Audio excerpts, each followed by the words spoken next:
विक्रम संवत् षड्सप्तति अधिकतमे द्विसहस्रतमे वर्षे भाद्रपदे महालये पर्वे श्राद्धदिनेषु चतुर्दश्यां तिथौ बुधवासरे यूजीसी एचआरडीसी गुर्जर विश्वविद्यालय अहमदाबादतः संस्कृत विषयोपरि ऑनलाइन शॉर्ट टर्म सप्ताह अभ्यासक्रमे भवतां सर्वेषां हार्दं स्वागतम्।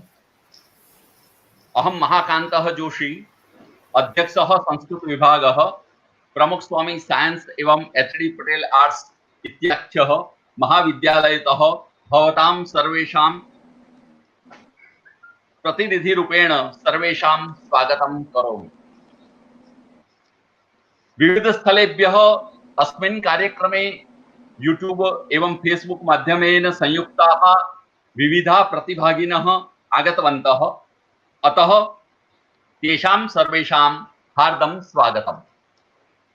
आरंभे समाप्तिकाले मंगलम् आचरेत् इति अस्माकं भारतीय संस्कृतेः परंपरा। ताम् अनुसृत्य अहं संक्षिप्त गणपति वंदना तथा च शारदा वंदना करिष्यामि। गणेशं विघ्ननाशाय विद्यायै शारदां तथा कुबेरं धनलाभाय पूजयन्ति जनाः सदा। अपूर्वकोऽपि कोशोऽयं विद्यते तव भारती।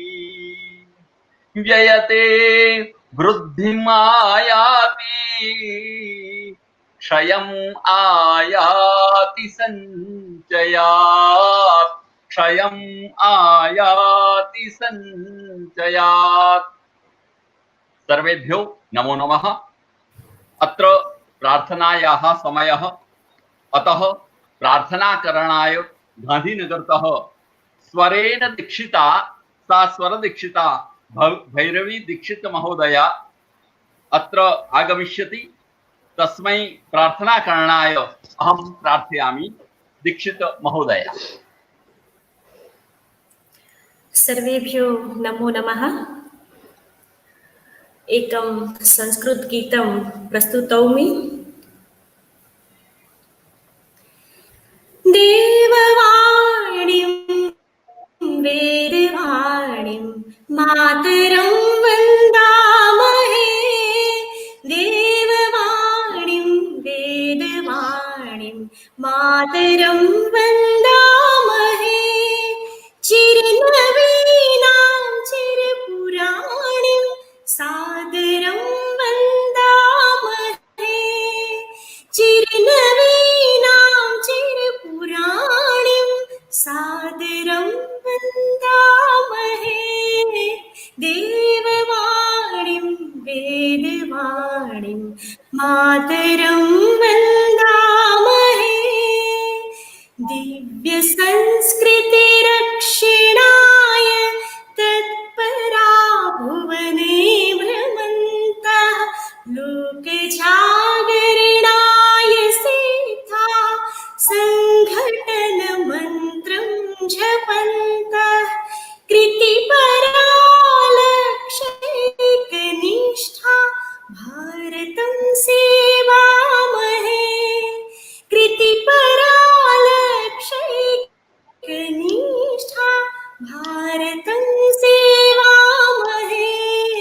देववाणीं वेदवाणीं मातरं वन्दामहे।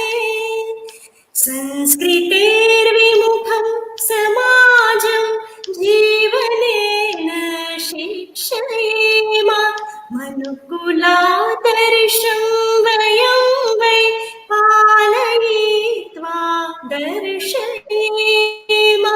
जीवनं संस्कृतहितार्थं यर्पितं मन्यामहे।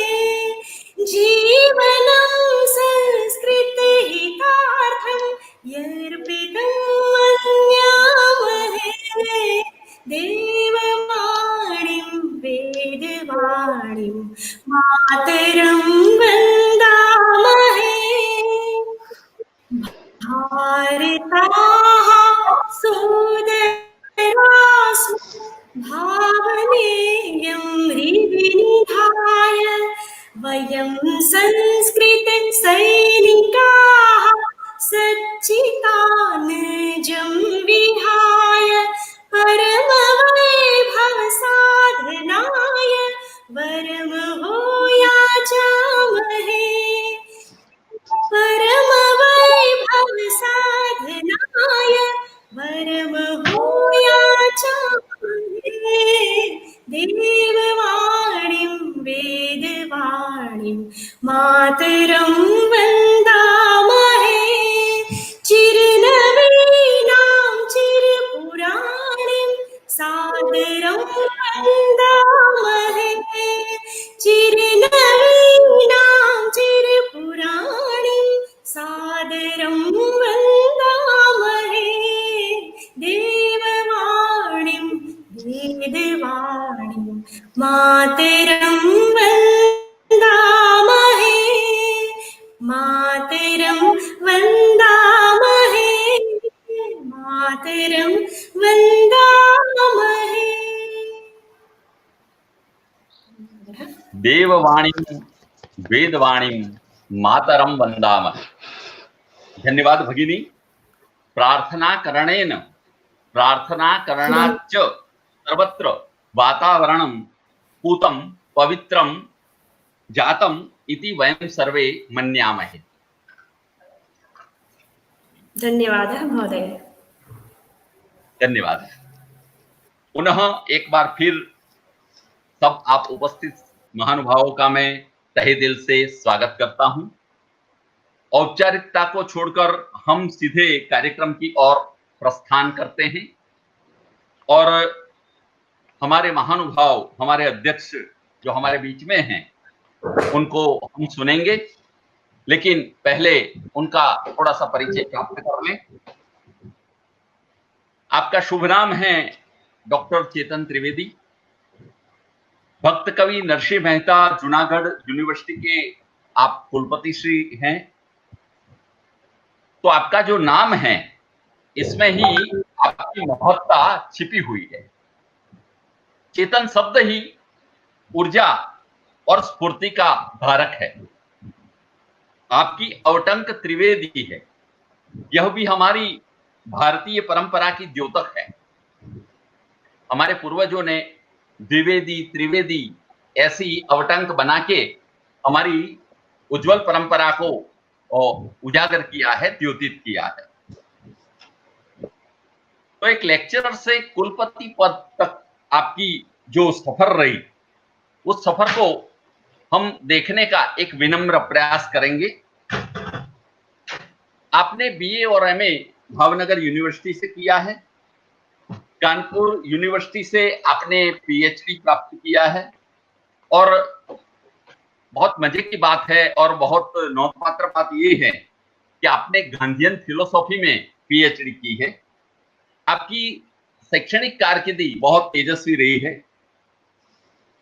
यूजीसी द्वारा आयोजित जीएसईटी परीक्षा आपने मार्च 2009 में पारित की है। मार्च 2009 में ही आपने जीपीएससी गवर्नमेंट कॉलेज के इंग्लिश लेक्चर के लिए आपने की और फरवरी 2011 में फिर से आपने जीपीएससी पास की असिस्टेंट प्रोफेसर के लिए। ऐसे आप एक सुदीर्घ शैक्षणिक प्रतिभाधारी हैं।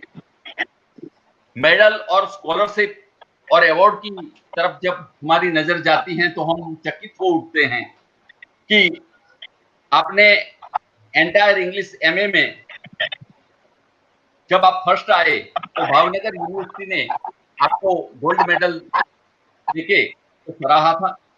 1998 में नेशनल स्कॉलरशिप स्कीम अंतर्गत आपको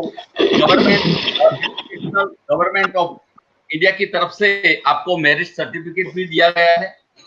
Indian council of literary, socially, education and cultural research द्वारा 2016 में national seminar at UGC HRDC Gujarat university Ahmedabad द्वारा आउटस्टैंडिंग कंट्रीब्यूशन इन एजुकेशन, यह अवार्ड आपको मिला है। एक रिसर्च गाइड के रूप में जब हम आपको देखते हैं तो हमको बड़ी प्रसन्नता होती है कि आप केएसवी यूनिवर्सिटी गांधीनगर के पीजी टीचर एंड गाइड भी रहे हैं। एमफिल और पीएचडी के छात्रों को अपने सुदृढ़ मार्गदर्शन भी किया है। गुजरात टेक्नोलॉजिकल यूनिवर्सिटी अहमदाबाद, राय यूनिवर्सिटी धौलका, कार्लोक्स यूनिवर्सिटी अहमदाबाद और भक्त कवि नरसिंह मेहता यूनिवर्सिटी जूनागढ़, इसमें आप रिसर्च सुपरवाइजर पीएचडी के रहे हैं। आपके मार्गदर्शन में अभी तक 14 छात्रों ने एमफिल की डिग्री पारित की है और 3 पीएचडी के विद्यार्थी आपने घोषित किए हैं। आपकी 8 बुक्स हैं और रेप्यूटेड जर्नल में 22 जितने आपके लेख हैं। आईएसबीएन बुक्स में भी आपके 3 जैसे लेख हैं। आपने 20 इंटरनेशनल कॉन्फ्रेंस, 28 नेशनल कॉन्फ्रेंस और 4 स्टेट कॉन्फ्रेंस भी की है। अनेक जगहों पर आपको माननीय व्याख्यान के लिए आपको बुलाया गया है और आपने माननीय व्याख्यान भी दिए हैं।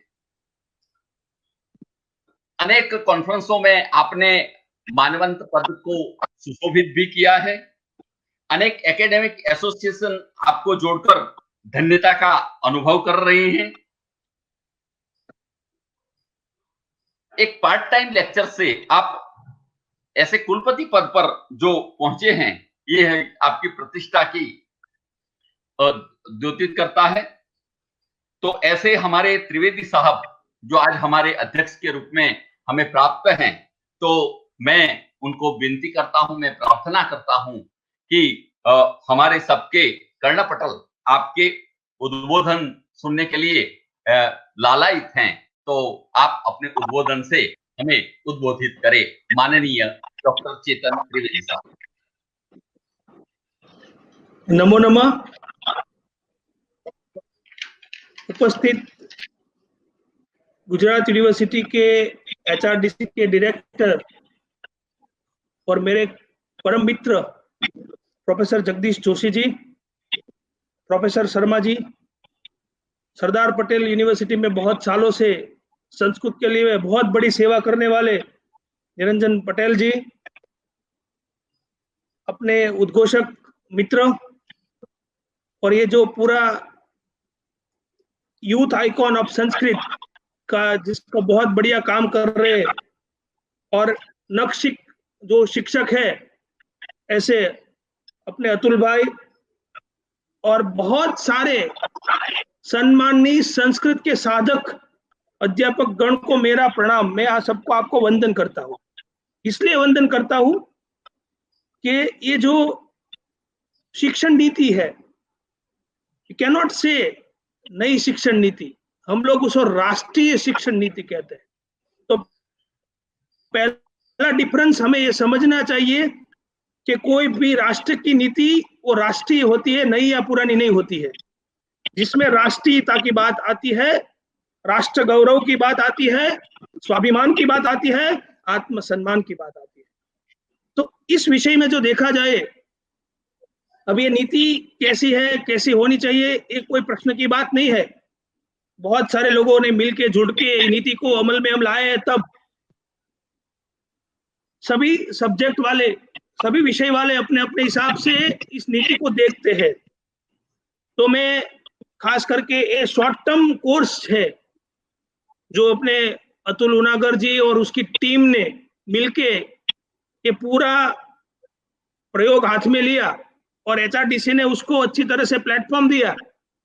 और जहां तक मेरी नॉलेज में है, बहुत सारे संस्कृत के अध्यापक और टीचर उसमें जुड़े हैं। तो ये बहुत ही ऐतिहासिक बात है। अभी बहुत चर्चा विमर्श की अवकाश है, उसकी जरूरत भी है। मैंने कहीं अभी 1-2 दिन पहले भी अपनी बात रखी थी कि ये जो राष्ट्रीय शिक्षण नीति है उसका प्रारूप एक खुले प्लॉट जैसा है। उसमें आपको कोई नया बिल्डिंग बनाना है, उसका आर्किटेक्चर, उसका प्लानिंग, उसकी फैसिलिटीज वो आपको डिसाइड करनी है। अभी जिस तरह से एक पूरा वायुमंडल रचा है, भारतीयता के लिए, भारतीय संस्कृति के लिए अच्छी बात चली है। इसमें मैं संस्कृत भारती का कार्यकर्ता होने के नाते भी बताता हूँ, संस्कृत भारती का बहुत योगदान है।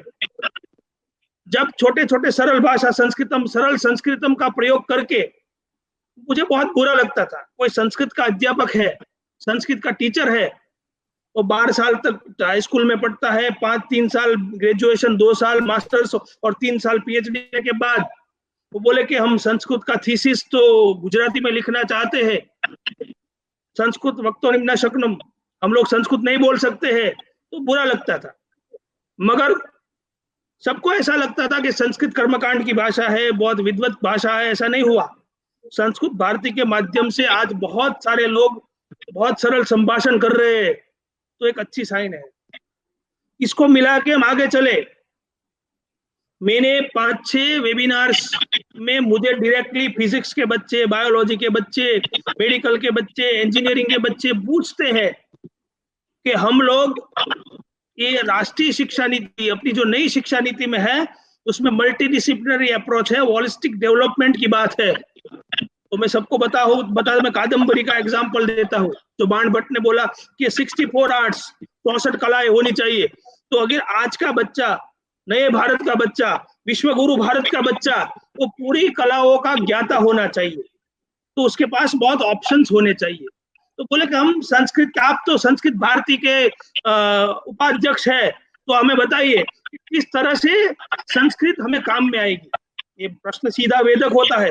तो यहाँ पे मेरे अपने संस्कृत के सभी मित्र अध्यापक को भी बहुत एक विनती है कि जब माननीय वड़ा प्रधान जी ने आत्मनिर्भरता की बात की है, तो आपको भी खुद अपने विषय में आत्मनिर्भर होने की जरूरत है। मैं बरसों पहले सामरदास कॉलेज में भावनगर में पढ़ा था, कंपलसरी इंग्लिश, कर्णधार, मध्यम व्यायोग और नीति शतक। वही अभी मैंने देखा नए सिलेबस में भी वही आई बात। तो कुछ मिला के ये जो शॉर्ट टर्म कोर्सेज है, इसमें ऐसी चर्चाएं होनी चाहिए कि जो पूरा, अब संस्कृत हम सिर्फ संस्कृत पढ़ने वाले बच्चों के लिए नहीं पढ़ाते हैं। फिजिक्स पढ़ने वाले पढ़ेंगे, मैथ्स पढ़ने वाले पढ़ेंगे, बायोलॉजी वाले पढ़ेंगे, एनवायरमेंटल साइंस वाले पढ़ेंगे, कॉमर्स एंड मैनेजमेंट वाले बच्चे पढ़ेंगे। तो कुछ ऐसे नए एक्सपेरिमेंटल कोर्सेज बनने चाहिए। जब आप कोई कोर्स डिजाइन करते हैं तो वही अपना पुराना है वो चलता है, ऐसे नहीं चलता है। इसमें नई बात आनी चाहिए, रिलेवेंस। आज के समय, समाज और संजोगों के अधीन उसके जो प्रश्न है लोगों के, उसके सॉल्यूशन उसमें से मिलने चाहिए। अभी हमने देख लिया इस कोरोना कालीन समय में फिर से भारतीयता की ओर एक बहुत बड़ी झोंक चली है। इतने लोगों को पसंद किया है। मैंने एक वेबिनार किया था, प्रतिरक्षा, आयुर्वेद और योग, करीबन 5 लाख लोग उसमें जुड़ गए थे आज तक मिलाते मिलाते। तो उसका मतलब है बहुत सारे लोग आयुर्वेद, योग में इंटरेस्ट रखते हैं। वैसे उसके मूल है वो संस्कृत में है। तो ऐसी कोई भी विद्या शाखा नहीं है, कोई भी ज्ञान नहीं है जिसमें संस्कृत और संस्कृति ने कोई प्रदान ना किया हो। तो मेरी ये जब ये राष्ट्रीय शिक्षा नीति के बारे में ही पूरा कोर्स चल रहा है, तो सभी अपने विद्वान वक्ता मैंने नाम देखे, बहुत विद्वत है, उन लोगों को भी विनती है, अतुल भाई को भी विनती है, जगदीश भाई को भी विनती है, इसमें से ये जो पूरे टीचर्स है, जो लोग जुड़े हैं, वो सब इग्नाइट होना चाहिए। अपना वही, मुझे 10th में और 12th में 100 आउट ऑफ 100 मार्क्स संस्कृत में मिले थे, मगर मुझको संस्कृत क्या था वो पता नहीं था। वो श्लोक का पता था, उसका भाषांतर ट्रांसलेशन मुझे पता था और मैं लिख देता था। ऐसे नहीं चलेगा, थोड़ा उसको चलेगा। एक बहुत अच्छा वायु है, बहुत अच्छी संभावना है, हाइपोथेसिस अच्छा है, मगर रिसर्च अच्छा नहीं होगा तो हाइपोथेसिस को आप नहीं पाम पाओगे। तो फिर से मैं बताता हूं कि जो आगे के समय में सभी यूनिवर्सिटीज अभी कोर, इलेक्टिव और मल्टीडिसिप्लिनरीज के स्ट्रक्चर बनाती है, सब लोग बना रहे हैं। तो सब पहले आप सब लोग मिलके बैठ के सोचे। मैंने कुछ दिन पहले सोमनाथ संस्कृत यूनिवर्सिटी के कुलपति से भी विनती की है कि कम से कम 10 ऐसे कोर्स बनाया जाए, certificate course, diploma course, 2 credit से लेके 4 और 5 क्रेडिट तक के, जो कोई भी बच्चा, कोई भी यूनिवर्सिटी का, इंडिया की कोई भी यूनिवर्सिटी का बच्चा वो कोर्स को अडॉप्ट कर सके। ऑनलाइन और ऑफलाइन मोड से दोनों में होने चाहिए। और वो अपना विषय in spite of what ever the subject, कोई भी सब्जेक्ट पढ़ता है, मगर ये सब्जेक्ट वो पढ़े तो जो सही मायने में इंटरडिसिप्लिनरी और मल्टीडिसिप्लिनरी अप्रोच है वो काम में आएगा। तो उसके लिए अपने जो टीचर्स है उन सब लोगों को थोड़ा अभ्यास बढ़ाना पड़ेगा। जो वर्षों से हम पढ़ाते हैं, पढ़ते हैं, पढ़ा रहे हैं, उससे थोड़ा आगे जाके सोचना पड़ेगा। जब हम कंटेंट डेवलपमेंट की कोर्स क्रिएशन की बात करते हैं, कंटेंट डेवलपमेंट की बात करते हैं, कोई भी आप कोर्स बनाते हैं तो उसमें 4 बाबत बहुत ही महत्वपूर्ण होती है कि कोई भी आपका कोर्स रिलेवेंट होना चाहिए, आज के समय और संजोगों के साथ उसका तादात्म्य होना चाहिए, उसमें यूनिवर्सल अपील होनी चाहिए। वैसे कि जूनागढ़ में कोई बात चल रही है तो वही बात अहमदाबाद में, बड़ौदा में, कोलकाता में, बॉम्बे में, दिल्ली में भी चलनी चाहिए, वो अपील होनी चाहिए।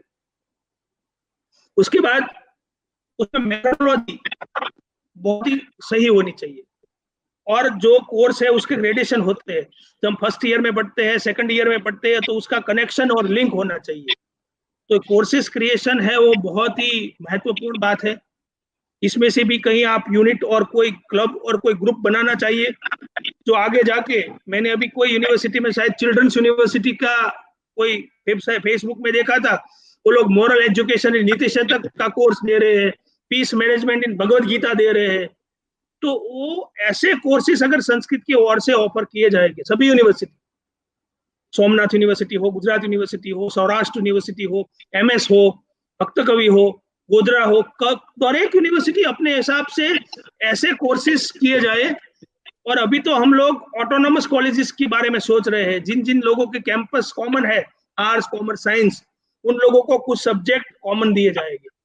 तो आपके, हम लोगों के सब्जेक्ट के संस्कृत के ऐसे कुछ कोर्स होने चाहिए कि जिसको लेके वो लोग भारतीय संस्कृति को जान सके, भारतीय संस्कृत का महत्व समझ सके, और जो अपना पुराना ज्ञान है, जो भारत की पैटर्न है, वो बाहर के लोग ऊपर यूज करके वापस आती है तब हमें अच्छा लगता है, उससे पहले हम ही उसको, जो अपने प्रधानमंत्री जी नरेंद्र भाई ने अपना स्लोगन दिया है, जो अपना लोकल है, लोकल को वोकल किया जाए और वोकल को ही ग्लोबल बनाया जाए। तो अपने वेद, उपनिषद, अपने शास्त्र, उस सभी में इतनी सारी रेमेडीज है कि दुनिया का कोई भी ऐसा प्रश्न नहीं है कि जिसकी सॉल्यूशन संस्कृत में नहीं है। तो पूरी तरह से संस्कृत से संस्कार, और संस्कार से संस्कृति, और संस्कृति के राष्ट्र निर्माण तक की जर्नी का जो यज्ञ है, इसमें संस्कृत का अध्यापक का बहुत ही बड़ा महत्व है। मैं थोड़ी बात नीचे तक ले जाना चाहता हूँ। प्राइमरी एजुकेशन में से भी हम संस्कृत का अभ्यास लाने के लिए सोच रहे हैं, तब संस्कृत के बहुत ज्यादा टीचर्स की भी आवश्यकता होगी। इस दिशा में भी हमें सोचना पड़ेगा। टीचर्स एजुकेशन, जो बीएड का कोर्स है, वो संस्कृत मीडियम में चलना चाहिए। वहां से ही संस्कृत मीडियम का बीएड से टीचर तैयार हो गए, टीचर तैयार हो गए तो बच्चे तैयार हो गए, वही बच्चे हायर एजुकेशन में आएंगे, वही प्रोफेसर बनेंगे, टीचर बनेंगे। तो इस तरह से पूरा रिफॉर्मेशन की जरूरत है। तो और दूसरी बात, आपने राष्ट्रीय शिक्षा नीति में कोई आगे जाके बात भी करेंगे, मेरू का कॉन्सेप्ट है, मल्टी एजुकेशन रिसर्च यूनिवर्सिटीज, जहां पे मल्टी एजुकेशन होगा। कोई आईआईटी के लोग, आईआईएम के लोग, वो लोगों को भी अपने रिसर्च के लिए, अपनी स्टडी के लिए संस्कृत की जरूरत है। सब लोगों को संस्कृत की जरूरत है, but we are the stakeholders. हम लोग, आप लोग, हम लोग मतलब मैं भी आपका पार्ट हूँ, आप लोग भी है जो संस्कृत के साथ BA, MA, PhD, NET SLET किए हैं। तो सबकी एक नैतिक जिम्मेदारी है कि किस तरह से आप अपना विषय तैयार करें। मैंने देखे हैं बहुत यंग अध्यापक, अभी ये पूरा एक रिफॉर्मेशन आ रहा है। बहुत सारे हम लोगों के जमाने के संस्कृत के अध्यापक थे, हमने कभी सुना नहीं था वो क्लास में संस्कृत बोले थे। अभी आजकल के यंग लोग अपने वेब फेसबुक पेज चलाते हैं, अपनी यूट्यूब चैनल चलाते हैं और अपने विचार हर रोज रखते हैं। सभी अध्यापकों को मैं बहुत धन्यवाद देता हूँ। दूसरे लोगों को भी ऐसे अध्यापकों से प्रेरणा लेनी चाहिए। और आपके सब्जेक्ट के बारे में, हमारे सब बारे में ऐसा नॉलेज क्रिएशन होना चाहिए, ऐसा इंटीग्रेशन होना चाहिए कि अभी ये बात मुझे कतई पसंद नहीं है कि संस्कृत अपनी देव भाषा है, अपना भगवान लोग बोलते हैं तो हमें बोलना चाहिए, तो हम लोगों को संस्कृत की सेवा करनी है, तो ये बहुत पवित्र है। ऐसी बात से हमें नहीं किसी को लाना है। आत्मनिर्भर आत्मसम्मान से आपके लिए जरूरी है, आपको इसकी जरूरत है। इसमें वेटिंग लगेगी, इसमें आपको एडमिशन मिलेगा या नहीं मिलेगा वो तय नहीं है, आपके मेरिट के ऊपर एडमिशन मिलेगा, ऐसा वातावरण सृजित कर रहा है। तो इसके लिए सबसे पहला मेरा दायित्व है, बता रहा हूँ सबका अपना दायित्व, आपको अपने विषय का अभ्यास बढ़ाना है, सबको पूरा अच्छी तरह से सोच समझ के। You should not be jack of all. भाई कोई भी टॉपिक आप ले लो, इस टॉपिक में आप अच्छी तरह से वो कोई दूसरे सब्जेक्ट के साथ उसका कैसा संगठन हो सकता है, वो आज के समय में कैसा रिलेवेंट हो सकता है और किस तरह से आप उसको एक्सपोज कर सकते हैं। तो मेरा विश्वास है कोई भी डिसिप्लिन का बच्चा inspired of engineering, medical, Ayurveda, science, arts, commerce, वो जो अपना इलेक्टिव्स है, अपना मल्टीडिसिप्लिनरी कोर्सेज है, सबको आज संस्कृत जानना है। सबको आज बहुत ही बड़ी क्यूरियोसिटी है, अपने वेद क्या थे, अपने उपनिषद क्या थे, अपना गीता क्या थे, अपने ये सब योग क्या था, मगर उसको अच्छी तरह से आज के मॉड्यूल में आज के बच्चा समझ सके, सीख सके और उसको ऐसा लगे कि ये बहुत ही महत्वपूर्ण है, इसकी हमें जरूरत है। इससे मेरा व्यक्तित्व, बोलते हैं 21st century is the century of skills, मेरी कोई न कोई स्किल्स का डेवलपमेंट होता है, ऐसा उसको लगेगा तो फिर संस्कृत में संख्या नहीं होती है, ये बात भूल जाएगी।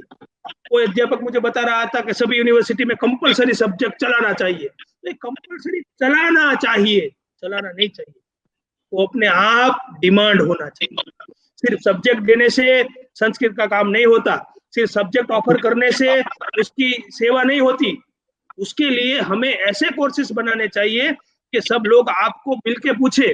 और अभी राष्ट्रीय शिक्षा नीति में उसका बहुत ही बड़ा स्कोप है, आप जितने भी सब्जेक्ट ऑफर करेंगे तो सब्जेक्ट मिलेंगे। साथ साथ मेरी ये भी एक विनती है कि संस्कृत ही संस्कृत, छोटा छोटा थोड़ा थोड़ा छोटे छोटे बच्चे लोग आज संस्कृत बोलते हैं, तो संस्कृत अध्यापक, संस्कृत टीचर अपने से स्टार्ट करके धीमे धीमे करके एक ऐसा एक मंडल होना चाहिए, ऐसा एक आयोग होना चाहिए कि सभी लोग इस दिशा में सोचे। और फिर से बहुत अपेक्षा है इस कोर्स में।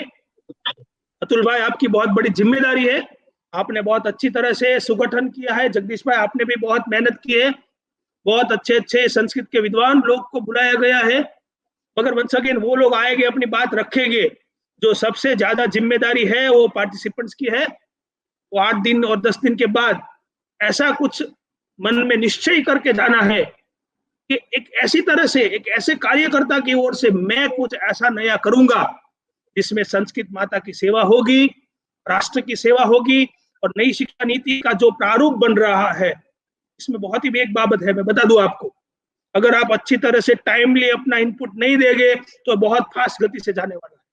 तो अब सबको मिलके कुछ ऐसा सोचना चाहिए, ऐसे सिलेबस बनाना चाहिए, अपनी आत्मनिर्भरता, क्योंकि आगे जाके ग्रेडेड ऑटोनॉमी आने वाली, कुछ इंस्टीट्यूशंस अपने आप अपनी एकेडमिक ऑटोनॉमी मिलेगी, तो एकेडमिक ऑटोनॉमी में भी आप अपने कोर्सेज ऑफर कर सकते हैं। इस तरह से फिर से ये पूरे जो कार्यक्रम हो रहा है, इस सब के लिए मैं सभी को खूब खूब धन्यवाद देता हूँ।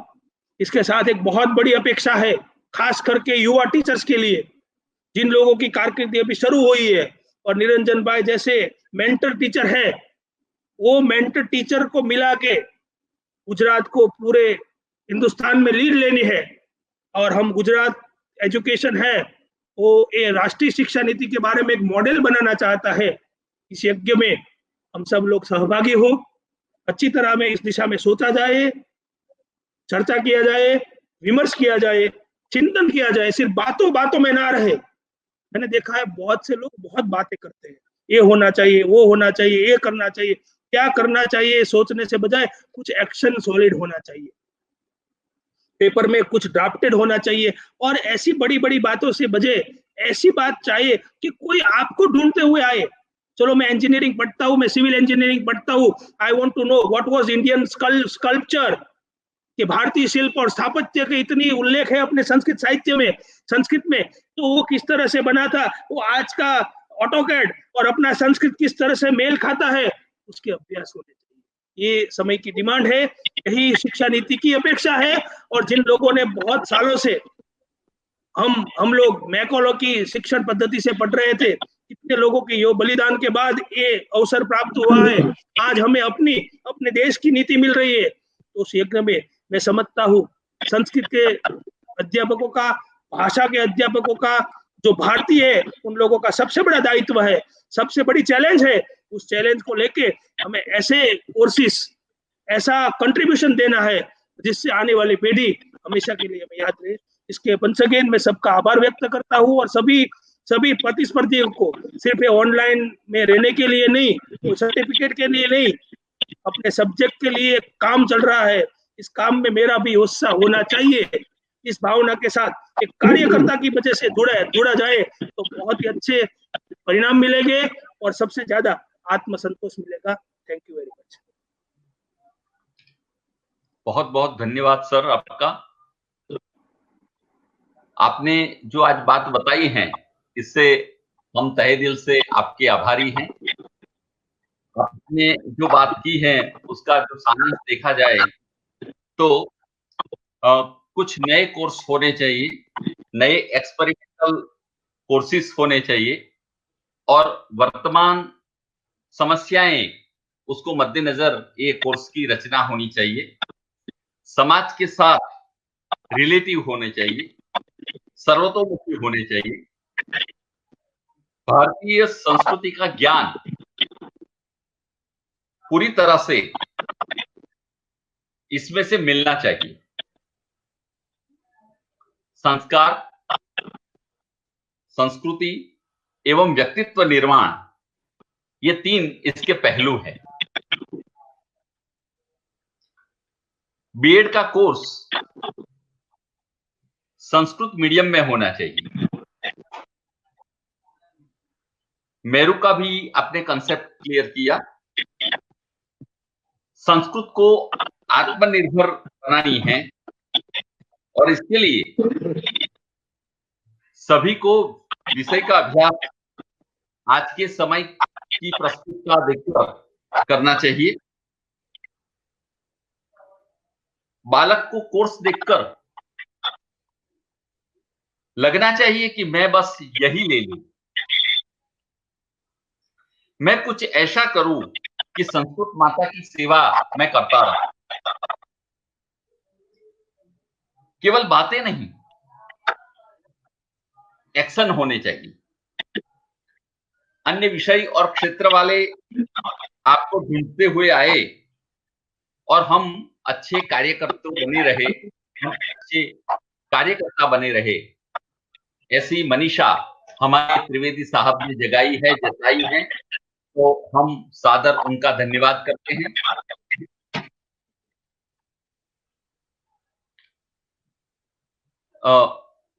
धन्यवाद त्रिवेदी साहब। अब हमारे आज के कार्यक्रम के निरंजन भाई, निरंजन भाई, बोलो। जोशी साहब, मुझे शाम को एक एनवायरनमेंट का बहुत बड़ा प्रोग्राम है, सीएम सर और माननीय शिक्षण मंत्री आ रहे हैं 6 बजे, तो मैं आप लोगों को सुन नहीं पाऊंगा, मैं बाद में यूट्यूब में सुन लूंगा और फिर आपने जो बात की उसके बारे में मैं आपसे रूबरू बात करूंगा। शर्मा जी, हम भी पहली बार मिले हैं, मैं बाद में आपसे बात करता हूँ। आभार। धन्यवाद। चेतन भाई, आपका खूब खूब धन्यवाद। मुझे पता है कि आपकी व्यस्तता बहुत थी, आपका सीएम ऑफिस का कार्यक्रम है, एजुकेशन मिनिस्टर भी आने वाले हैं, लेकिन आपने समय दिया, इसके लिए आपका बहुत बहुत शुक्रिया। Thank you. नमस्कार साहब। आज के हमारे दूसरे वक्ता जी हैं प्रोफेसर मुरलीधर शर्मा जी, जो तिरुपति यूनिवर्सिटी के कुलपति हैं। साहब जी, आपका नाम सुनकर ही हमारी कृष्ण भक्ति द्योतित हो उठती है, मुरलीधर ऐसा नाम सुनते ही।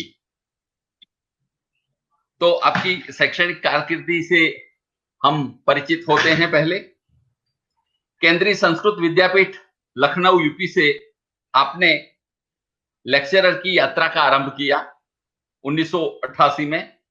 बाद में रीडर और प्रोफेसर बनने के बाद आप वहीं 2017 में कुलपति पद पर आरूढ़ हुए।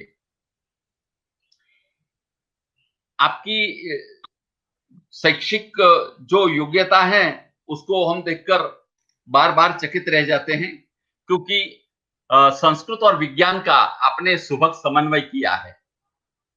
आपने 1981 में आपने व्याकरण में एमए किया है ओस्मानिया यूनिवर्सिटी हैदराबाद से।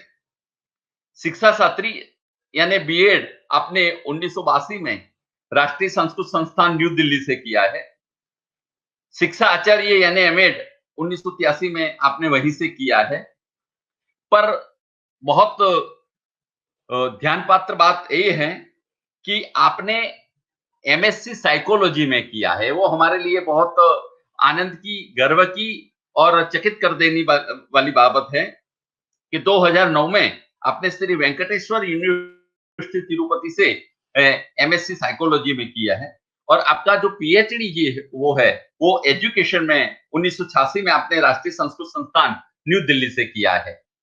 तो आपकी जो शैक्षिक कारकिर्दी है उसको देखकर हम बड़े आनंदित होते हैं, क्योंकि विज्ञान और संस्कृत का समन्वय करने वाले बहुत कम लोग हैं हमारे पास, और आप हमारे पास विद्यमान हैं। ये हमारा बहुत बड़ा सौभाग्य है। आप तेलुगु, हिंदी, इंग्लिश, संस्कृत और कन्नड़ भाषा के धारक हैं। आप ओजस्वी, तेजस्वी प्रवाही धारा से ये भाषा बोल सकते हैं। आपके जो प्रोजेक्ट हैं वो भी बहुत देखने और अनुकरणीय हैं। आपने Sanskrit science exhibition university grants commission यानी यूजीसी से 25 लाख की ग्रांट यूजीसी ने आपको दी थी और 5 वर्ष का आपको समय दिया था, और आपने इस 5 वर्ष में आपने ये प्रोजेक्ट पूरा कर दिया था।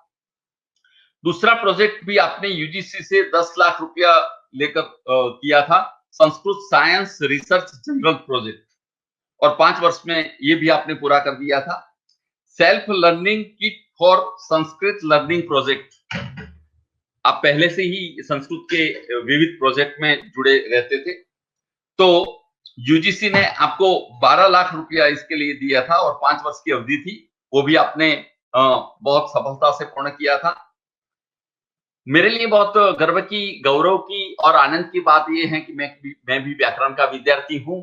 तो आपने उणादि कोर्स पर एक प्रोजेक्ट किया, मुझे बहुत आनंद हुआ। एमएचआरडी से 1 लाख की ग्रांट आपने पाई इसमें, और 2 वर्ष का कार्यकलाप था और आपने वो भी पूर्ण किया है। तो आपने बहुत सारे प्रोजेक्ट किए हैं और संस्कृत जीवंत भाषा है ये आपने द्योतित कर दिया है। आपने करीबन 30 छात्रों को पीएचडी कराया है।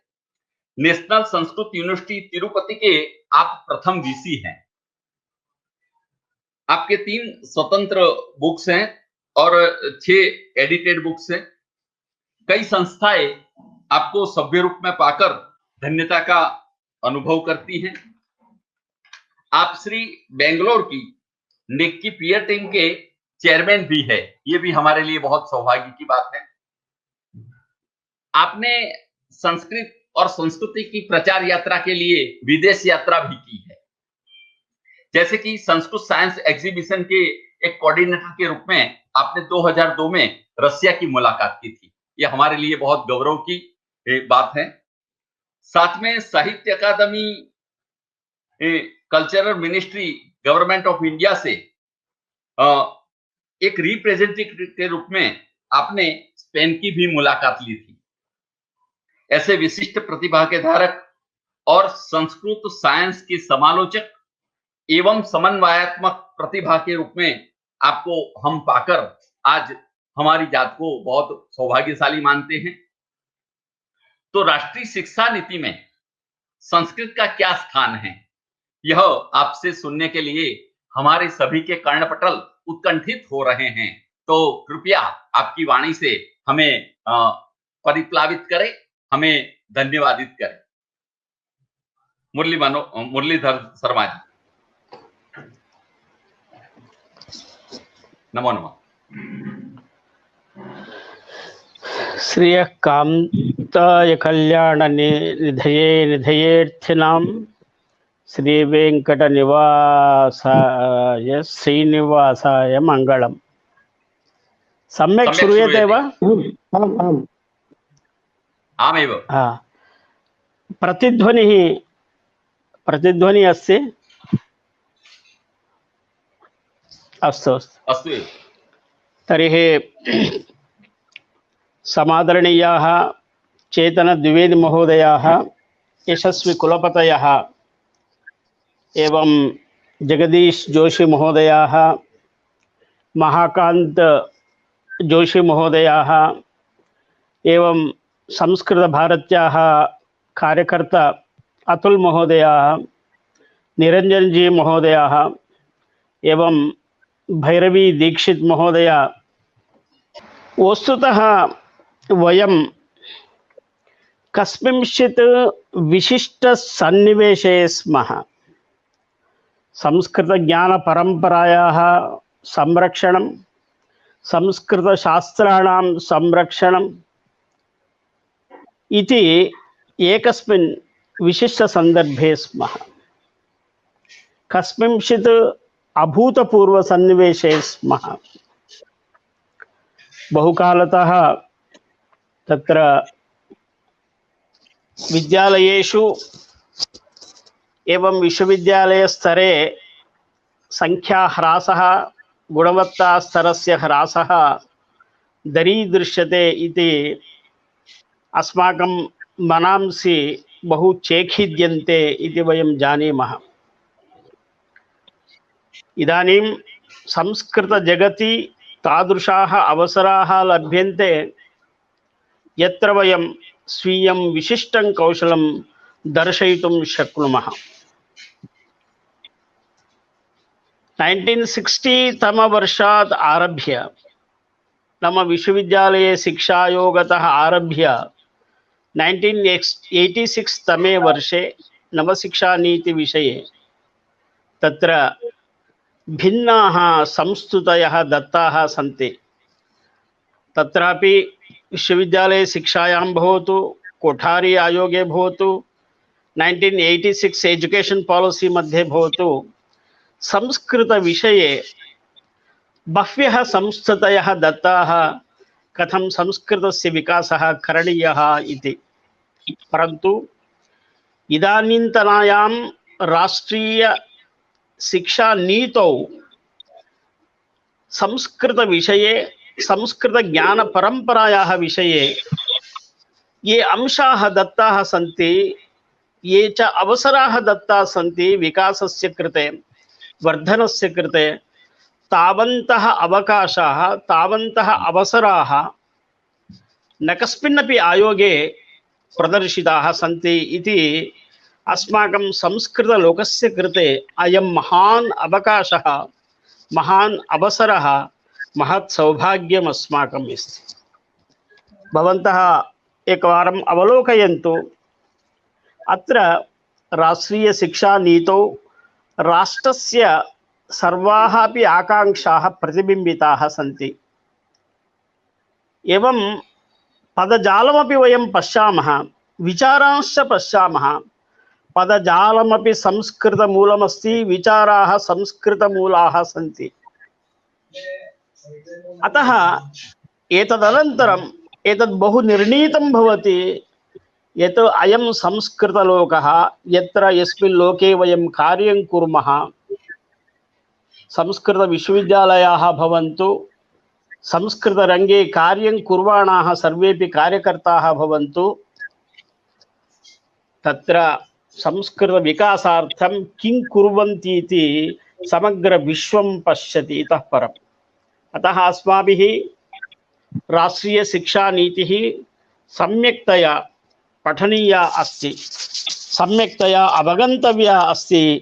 अतः ये केऽपि अत्र भागं गृह्णन्तः सन्ति तेषां सर्वेषां शिक्षकाणां कृते मम निवेदनमस्ति, ते अवश्यं राष्ट्रीय शिक्षा नीतिं सम्यक् अवलोकयन्तु, पठन्तु, आत्मसात् कुर्वन्तु, स्वीय रक्ते रक्तमिव रक्तकणः इव तज्जीर्णीकुर्वन्तु। तर्हि भवन्तः संस्कृत विकासे बहु कर्तुं शक्नुवन्ति। अहम् एकम् अंशं परिमिते काले अहं वदामि। एकवारं भवन्तः चतुर्थपृष्ठे पश्यन्ति कीदृशं सुन्दरं सन्निवेशम् अत्र वयं पश्यामः।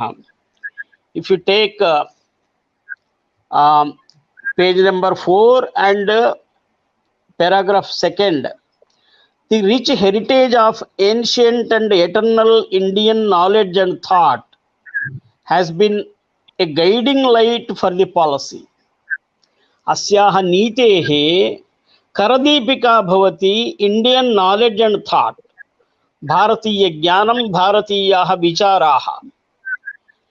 एतस्यां शिक्षानीतौ एषः विचारः नाम प्राचीन भारतीय विचारः, प्राचीन भारतीयं ज्ञानं सर्वत्र प्रकाशं ददाति यदि भवन्तः पश्यन्ति।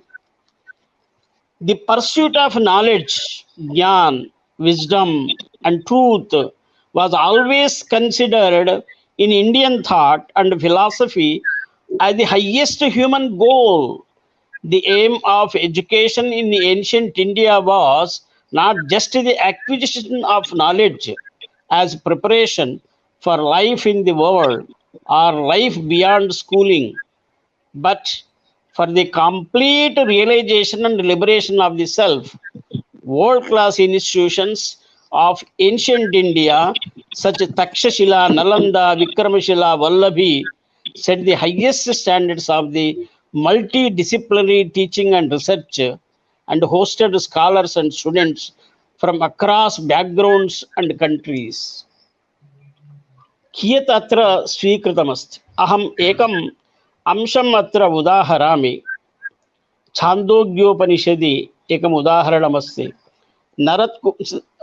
नारदः सनत्कुमार समीपं गच्छति ब्रह्मविद्याम् अध्येतुं। तर्हि सनत्कुमार महर्षिः नारदं पृच्छति, भोः नारद, ब्रह्मविद्याम् अहम् उपदिशामि, परन्तु भवता काः काः विद्याः अधीताः इति प्रथमं वदतु।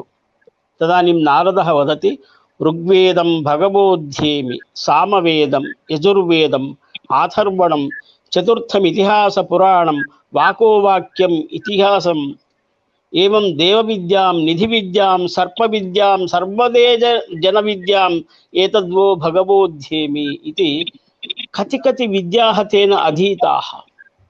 इदानीम् अस्माकं चेतन त्रिवेदी महोदयेनापि एक अंशः अत्र उदाहृतः। कादम्बर्यां चन्द्रापीडेन बह्व्यः विद्याः अधीताः। ताः सर्वाः अपि विद्याः आसन् इति कृत्वैव कादम्बर्यां तासां विद्यानां वर्णनं कृतमस्ति। अतः उदाहरणार्थम् अत्र लिखितमस्ति, चरक, सुश्रुत, आर्यभट, वराहमिहिर, भास्कराचार्य, ब्रह्मगुप्त, चाणक्य, चक्रपाणिदत्त, माधव, पाणिनि, पतंजलि इत्यादयः बहवः विद्वांसः अत्र स्वीय ज्ञान परंपरायाः विकासम् अत्र कृतवन्तः। तर्हि बहवः विद्याविशेषाः अत्र अस्माकं प्राचीनविद्यायाम् इदानीमपि उपलभ्यन्ते। तेषां खननस्य अपेक्षा अस्ति, तेषां नवीकरणस्य अपेक्षा अस्ति। इदानीम् अध्यक्षमहोदयैः उक्तं, यानि च प्राचीनानि शास्त्राणि सन्ति, प्राचीनं वाङ्मयम् अस्माकं साहित्ये दरीदृश्यते, तस्य नवीकरणरूपेण वित् काण्टेम्पररी रिलेवेन्स् यदि वयं नूतन विषयैः सह योजयित्वा अध्यापयामः तर्हि महत् योगदानम् अस्माकं भवति। Mathematics, astronomy, metallurgy, medical science and surgery, civil engineering, architecture, shipbuilding and navigation, yoga, fine arts, chess and more, Indian culture and philosophy have had a strong influence on the world. इदानीं तादृशाः विषयाः पाठ्यक्रमाः अस्माभिः निर्मातव्याः भवन्ति। संस्कृत विश्वविद्यालयैः, संस्कृतज्ञैः, संस्कृत अध्यापकैः। विशिष्य अस्यां शिक्षानीतौ interdisciplinary विषये अधिकं महत्त्वं दत्तमस्ति। उदाहरणार्थं सिविल इंजीनियरिंग भवतु स्ट्रक्चरल इंजीनियरिंग भवतु तत्र अस्माभिः वास्तुकलायाः प्रवेशः कर्तुं शक्यते। एवं योगः सैकालजी योगमध्ये मनसः नियन्त्रणं कथं करणीयम् इत्यस्ति। योगश्चित्तवृत्तिनिरोधः यमनियमासन प्राणायामादि अष्टाङ्गयोगाः तत्र उल्लिखिताः सन्ति। परन्तु सैकालजी मध्ये आधुनिके मनः एव न स्वीक्रियते। The true psychologist does not accept the mind. यतः आधुनिक मनोविज्ञाने व्यवहारस्य विशेष प्राधान्यं चेष्टायाः प्राधान्यं न तु मनसः।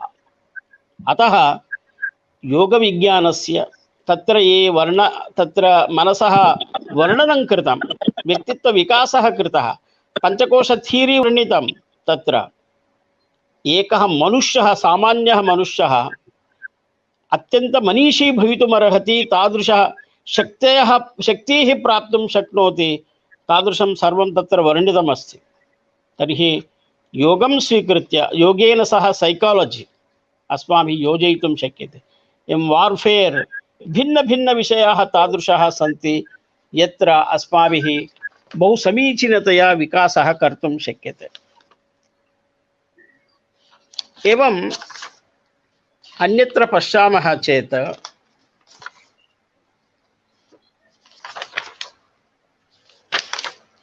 एकवारं भवन्तः अवलोकयन्तु,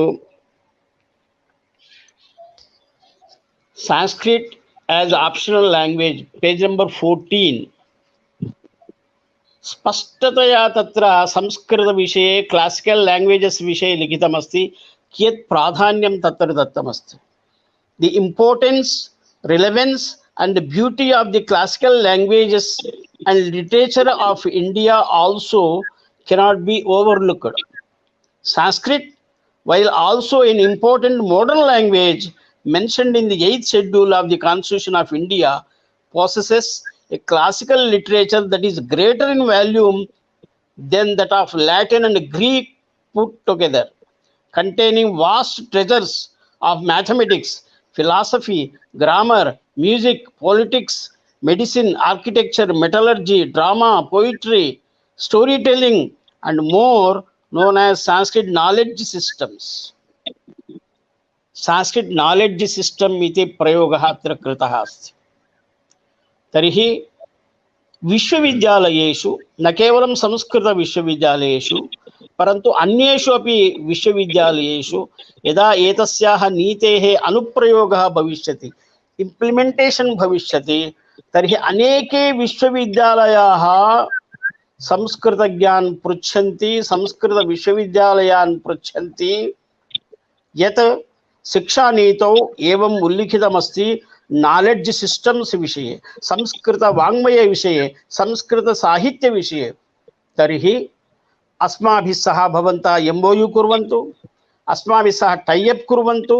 अस्माकं ये विश्वविद्यालयेषु आधुनिक विषयाः पाठ्यमानाः सन्ति तैः सह प्राचीन विषयाणां योजनं वयं कर्तुं शक्नुमः। मॉडर्न मैथमेटिक्स, वैदिक mathematics, yoga and psychology, metallurgy in the ancient Indian knowledge, metallurgy in the Western knowledge, एवं आयुर्वेदः, मॉडर्न मेडिसिन इत्यादि विभिन्न आधुनिक विषयैः सह प्राचीन विषयाणां समायोजनं कृत्वा वयं पाठ्यक्रमं रचयितुम् इच्छामः। तर्हि भवन्तः आगच्छन्तु इति वदेयुः। अतः अस्माभिः संस्कृतज्ञैः, संस्कृत विद्वद्भिः, संस्कृत विश्वविद्यालयैः सन्नद्धैः भाव्यम्। एतदर्थं वयम् इदानीं तिरुपतौ यत् IIT अस्ति, ऐसर् अस्ति, तैः सह टाइअप कुर्मः।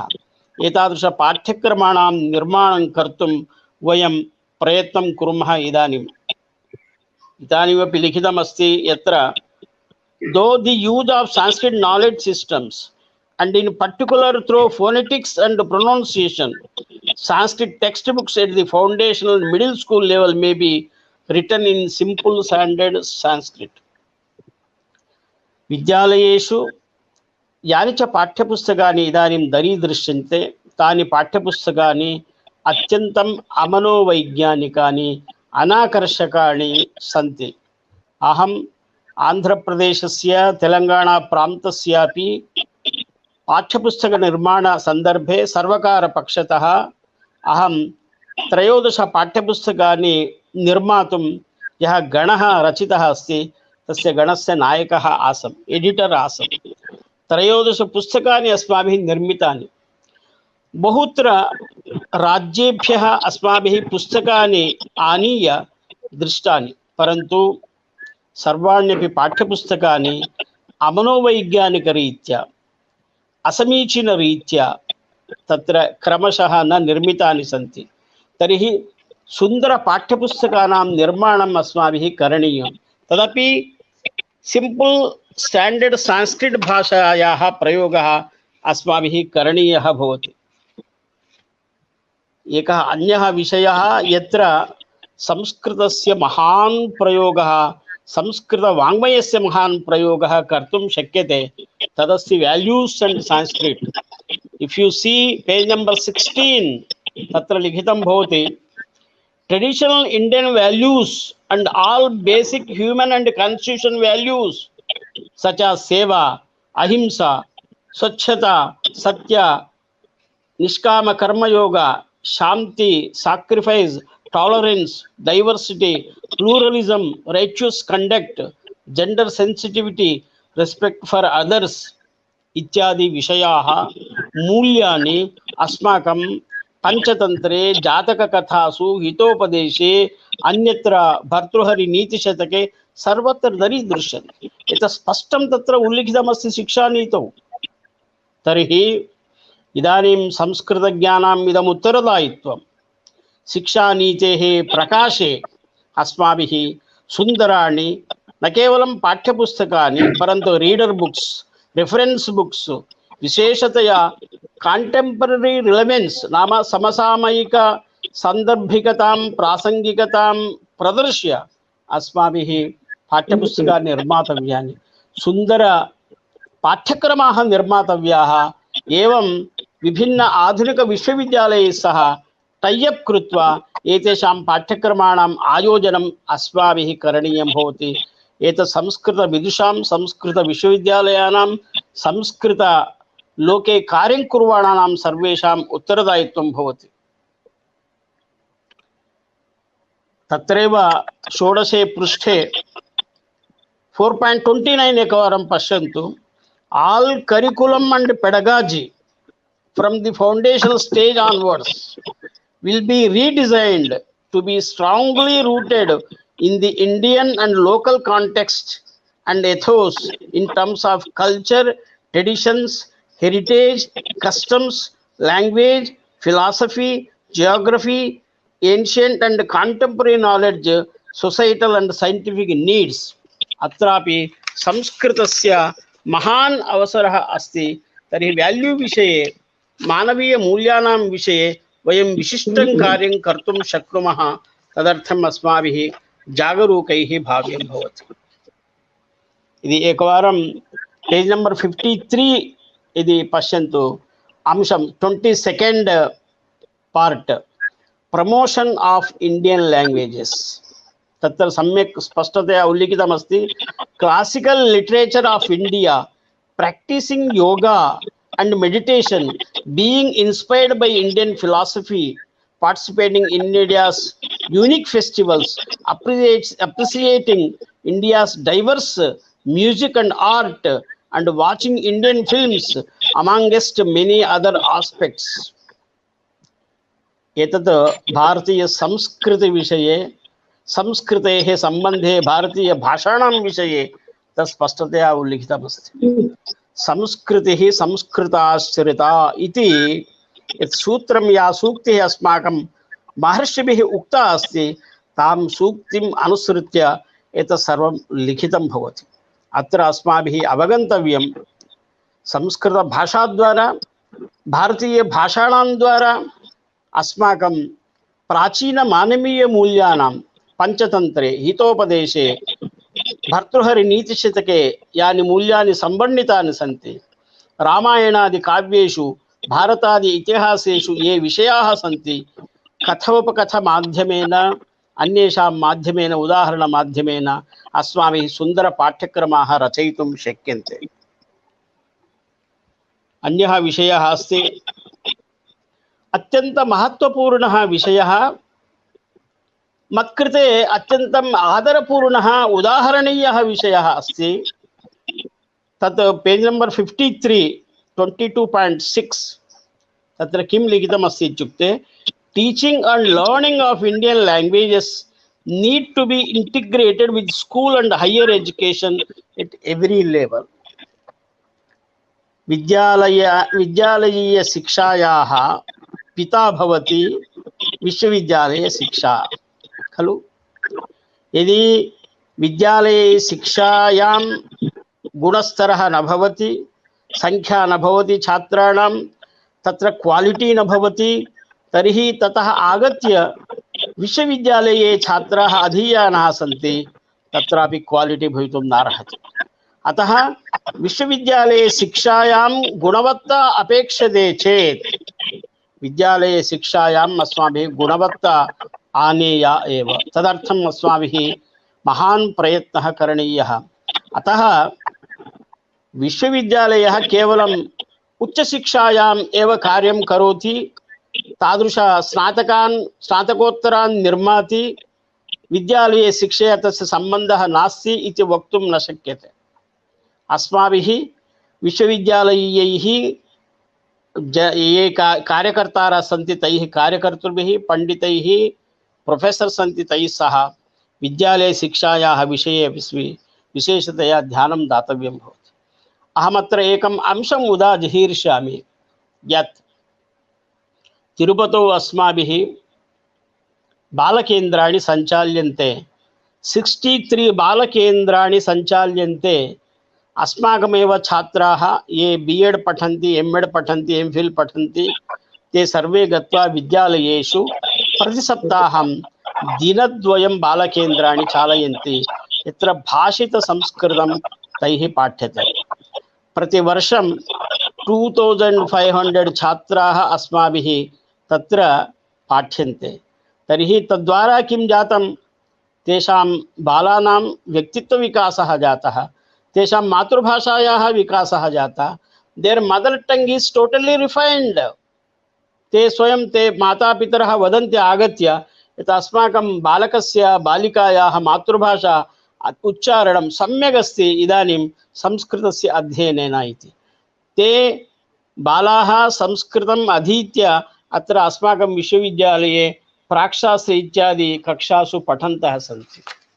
अतः एतद् अस्माभिः चिन्तनीयं भवति। संस्कृत छात्राणाम् उद्योग अवकाशाः न लभ्यन्ते इति महान् आरोपः अस्मासु दरीदृश्यते। परन्तु अयं चिन्तनस्य विषयः, वयं संस्कृतज्ञाः उद्योग अवकाशानेव न पश्यामः। अस्माकं केवलं शिक्षणवृत्तिः, टीचिंग प्रोफेशन एव इति चिन्तयामः चेत् तत् कथं लभ्यते। अतः भिन्न भिन्न अवकाशाः अत्र सन्ति। वदामि, पेज नंबर 55 22.16 तत्र तालपत्रग्रन्थानां विषये स्पष्टतया लिखितमस्ति।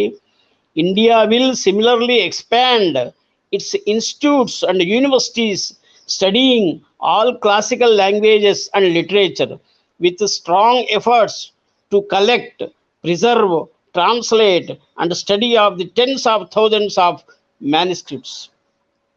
विश्वविद्यालये कार्यं कुर्वाणाः अध्यापकाः सन्ति, ते संस्कृत अध्यापकाः ये सन्ति, स्वीय छात्राणां कृते तालपत्रग्रन्थानां विषये अनुसन्धानं कर्तुं किमर्थम् अवसरं न यच्छन्ति।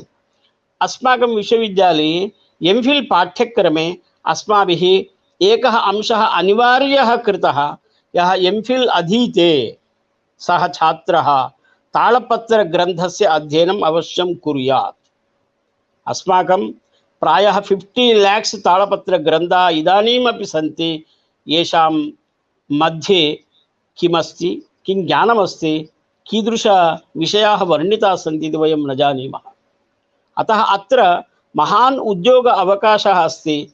ये तालपत्रग्रन्थानां विषये विभिन्न शारदालिपिः अथवा नागरलिपिः इत्यादि विभिन्नलिपीनां परिचयं ये प्राप्तवन्तः तेषां छात्राणां कृते महान् अवकाशः अस्ति, उद्योग अवकाशाः लभ्यन्ते। अतः विश्वविद्यालयः विशेषतया तालपत्रग्रन्थानां विषये कार्यं कुर्युः। पेज नंबर 56 यदि वयं पश्यामः, भारतीयकलानां विषये स्पष्टतया उल्लिखितमस्ति।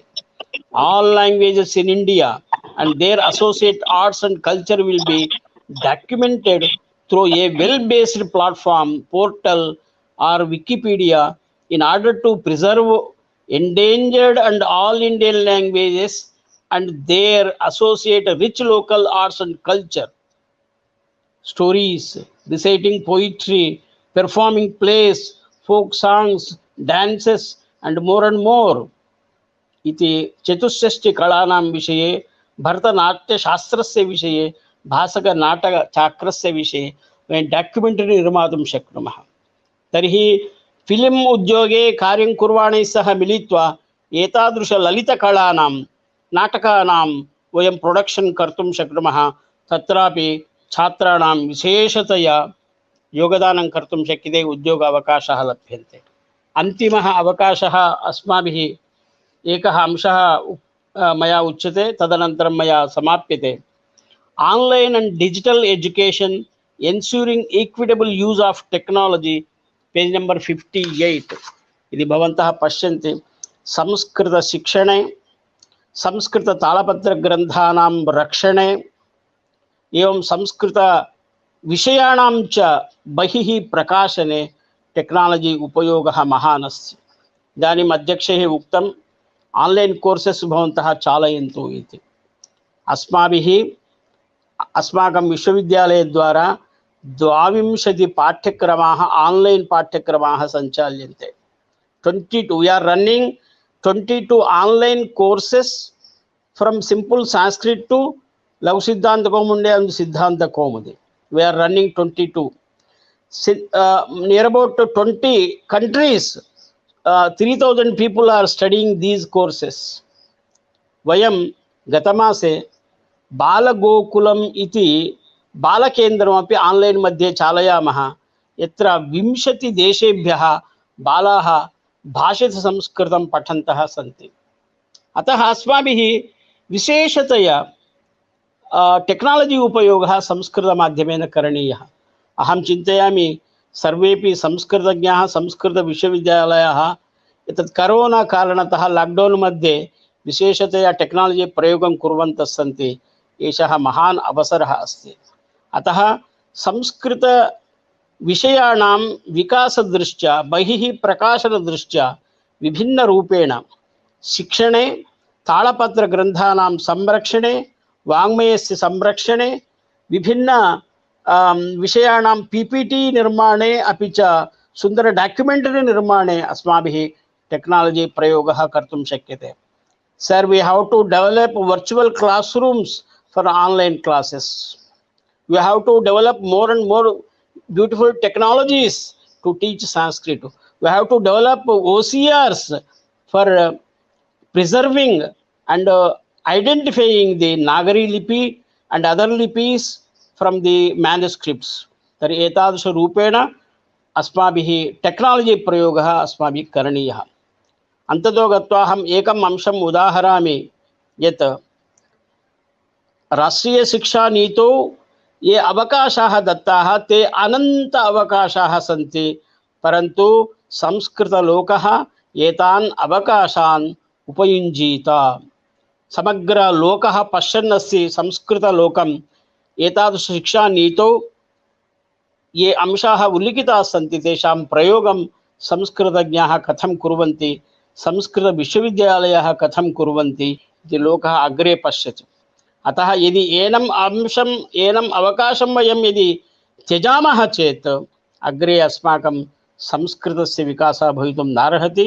अतः अहम् एकेपि अत्र संस्कृतशिक्षकाः इदानीं मत् भाषणं शृण्वन्तः सन्ति। एकैकः शिक्षकः अपि एकैकः संस्कृतसैनिकः भूत्वा, वीरः भूत्वा संस्कृतस्य कार्यं कुर्यात्, आत्मनः कौशलानुसारं आत्मनः ज्ञानानुसारम् आत्मनः विकासानुसारम् आत्मनः इच्छानुसारम् एकम् एकं क्षेत्रं स्वीकृत्य सः अग्रे गच्छेत्, समीचीनतया सः एक्सेल् उत्कर्षं प्राप्नुयात् इति एनम् अवकाशं दत्तवद्भ्यः सर्वेभ्यः अधिकारिभ्यः एवं विशिष्य अतुल महोदयेभ्यः मदीयां कार्तज्ञपरम्पराम् आविष्कृत्य विरमामि। धन्यवादाः, नमस्काराः।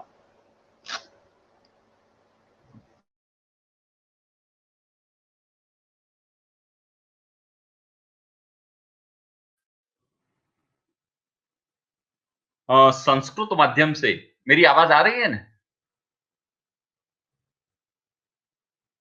संस्कृत माध्यम से पुस्तकों के निर्माण की आवश्यकता तो संस्कृत विश्वविद्यालयों में ठीक है, किंतु सामान्य विश्वविद्यालय में क्या आवश्यकता है? सामान्य जो विश्वविद्यालय हैं, इसमें तो संस्कृत माध्यम से पुस्तकें निर्मित होगी तो छात्र संख्या का ह्रास होता है। तो कृपया आप मार्गदर्शन करें। मेरा मतलब ये नहीं है, संस्कृत भाषा से नहीं है। जो ज्ञान विज्ञान है संस्कृत में, उसको आप दूसरे विषयों से इंटीग्रेट करें, समायोजित करें, वो किसी भाषा में भी हो सकता है। विषय संस्कृत का विषय है, जैसे योग है, आयुर्वेद है, ललित कलाएं हैं, साइकोलॉजी है। आप उपनिषद देखेंगे कितना साइकोलॉजी है, कितना टीचिंग मेथडोलॉजी है, उसको आप अंग्रेजी में ही प्रस्तुत कीजिए, दूसरे विषयों से इंटीग्रेट करके आप प्रस्तुत कर सकते हैं। संस्कृत में करना ये मेरा मतलब नहीं है। साधुवाद। भवतः व्याख्यानस्य केचन प्रमुखाः अंशाः अहं प्रस्तुतं करिष्यामि। राष्ट्रीय शिक्षण नीतौ संस्कृतस्य महत्त्वम् इति विषये भवान् सर्वं स्पष्टं कृतम्। यथा मॉडर्न मैथ्स एवं वैदिक गणितम, हाँ वो महोदय, मुरलीधर महोदय, प्रश्न ऐसा था जो हम पूछ रहे हैं। हमारे जूनागढ़ में किशोर सेलड़िया करके है, उनका एक प्रश्न आया है। प्रश्न ऐसा है कि संस्कृत माध्यम से पुस्तकों के निर्माण की आवश्यकता तो संस्कृत विश्वविद्यालयों में ठीक, किंतु सामान्य विश्वविद्यालय में क्यों आवश्यक है? सामान्य विश्वविद्यालयों संस्कृत माध्यम से पुस्तकें निर्मित होगी तो छात्र संख्या का ह्रास होता है। तो यहाँ सामान्य विश्वविद्यालय में भी संस्कृत माध्यम से पुस्तक होनी चाहिए कि नहीं होनी चाहिए, ये प्रश्न आया है। प्रश्न है महोदय। अच्छा प्रश्न है, परंतु इसका उत्तर मैंने अभी दिया है। आधुनिक विश्वविद्यालयों में संस्कृत विषय हो, न कि संस्कृत भाषा। जैसे ancient knowledge systems, Indian knowledge systems, Lalit कलाएं और क्लासिकल लैंग्वेज इत्यादि जो भाषा का प्रयोग किया है यहाँ, उसमें प्राचीन विज्ञान जो है, चाहे वैदिक मैथमेटिक्स हो, योग हो, वेदांत हो और मेटलर्जी हो, केमिस्ट्री हो, अकोस्टिक्स हो, वास्तु हो, ज्योतिष हो, इन सारे विषयों को लेकर अच्छे तरह से दूसरों विषयों से मिला के, जैसे मैंने उदाहरण दिया योग और साइकोलॉजी और मेटलर्जी और प्राचीन लोह शास्त्र, आयुर्वेद और मॉडर्न मेडिसिन इत्यादि विषयों से जोड़कर भारतीय भाषाओं में और अंग्रेजी में पाठ्यपुस्तक बनाने चाहिए, कोर्सेस बनाने चाहिए। संस्कृत में नहीं, संस्कृत भाषा में नहीं है, परंतु प्राचीन भारतीय विज्ञान को लेकर किसी भाषा में भी बना सकते हैं, गुजराती में भी बना सकते। धन्यवाद महोदय। राष्ट्रीय शिक्षण नीतौ संस्कृतस्य किं महत्त्वम् इति विषयः भवान् सुस्पष्टतया स्पष्टीकृतम्। विद्यालयेषु संस्कृत शिक्षणे गुणवत्ता आनीय कार्यं करणीयम्। संस्कृताध्ययनेन स्वमातृभाषा अपि समृद्धा भवति भविष्यति वा। ताडपत्र विषये अपि कार्यं कुर्युः। संस्कृत ज्ञाता टेक्नोलॉजी प्रयोगाः अपि करणीयाः इति भवतः व्याख्यानस्य केचन प्रमुखाः अंशाः।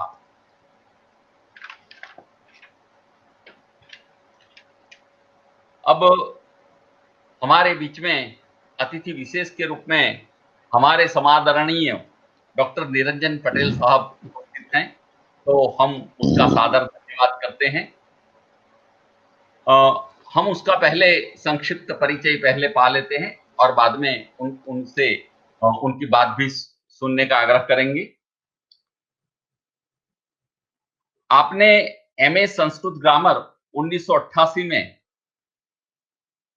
गोल्ड मेडल गुजरात यूनिवर्सिटी से पाकर किया। मोहन भाई लल्लू भाई शुक्ल गोल्ड मेडल आपको प्राप्त हुआ था 1988 में संस्कृत ग्रामर में। आपने न्याय में 1994 में गुजरात यूनिवर्सिटी से ही पीएचडी की पदवी प्राप्त की। व्याकरण, न्याय और वेदांत आपके रस के विषय रहे हैं। 12 आपकी बुक है और 35 जितने आपके रिसर्च पेपर हैं। 5 छात्र आपके मार्गदर्शन में पीएचडी हो चुके हैं और 28 एमफिल के छात्र भी उत्तीर्ण हो चुके हैं। कई संस्थाओं के आप सदस्य रहे हैं।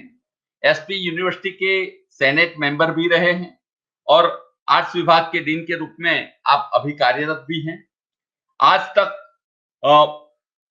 75 लेक्चर्स आपने विविध कॉन्फ्रेंसों में दिए हैं। 7 एक्सपर्ट लेक्चर बाइसेक द्वारा दिए गए हैं। केसीजी के जो रिसर्च ओरिएंटेशन प्रोग्राम होते हैं, इसके एक्सपर्ट के रूप में आप आनंद, नडियाद, अहमदाबाद और गोधरा में आपने बहुत अच्छा काम किया है। एसपी यूनिवर्सिटी से एक न्यूज़लेटर प्रकाशित होता है सिल श्रुतम, आप उसके मननीय एवं माननीय सभ्य भी हैं और प्रज्ञा के एडिटर के रूप में भी आपने काम किया है। तो ऐसे हमारे गुजरात के वर्तमान विद्वानों में जिसकी अग्रता बहुत सुनी जाती है और हमारे मित्रवर्य हैं, ऐसे हमारे समादरणीय डॉक्टर निरंजन पटेल जी आज हमारे अतिथि विशेष के रूप में आज उपस्थित हैं। तो हम हमारा मार्गदर्शन करें इस बारे में, तो मैं सादर आमंत्रित करता हूं डॉक्टर निरंजन भाई पटेल को। गुजरात विश्वविद्यालय द्वारा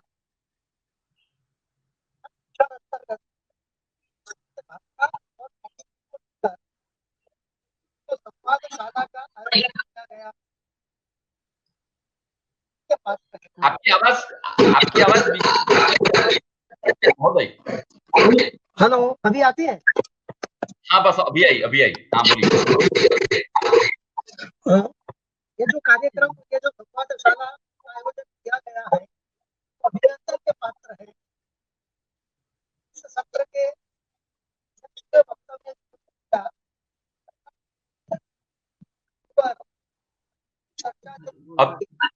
चेतन भाई अभी भी बीच में कट जाती है। जी। और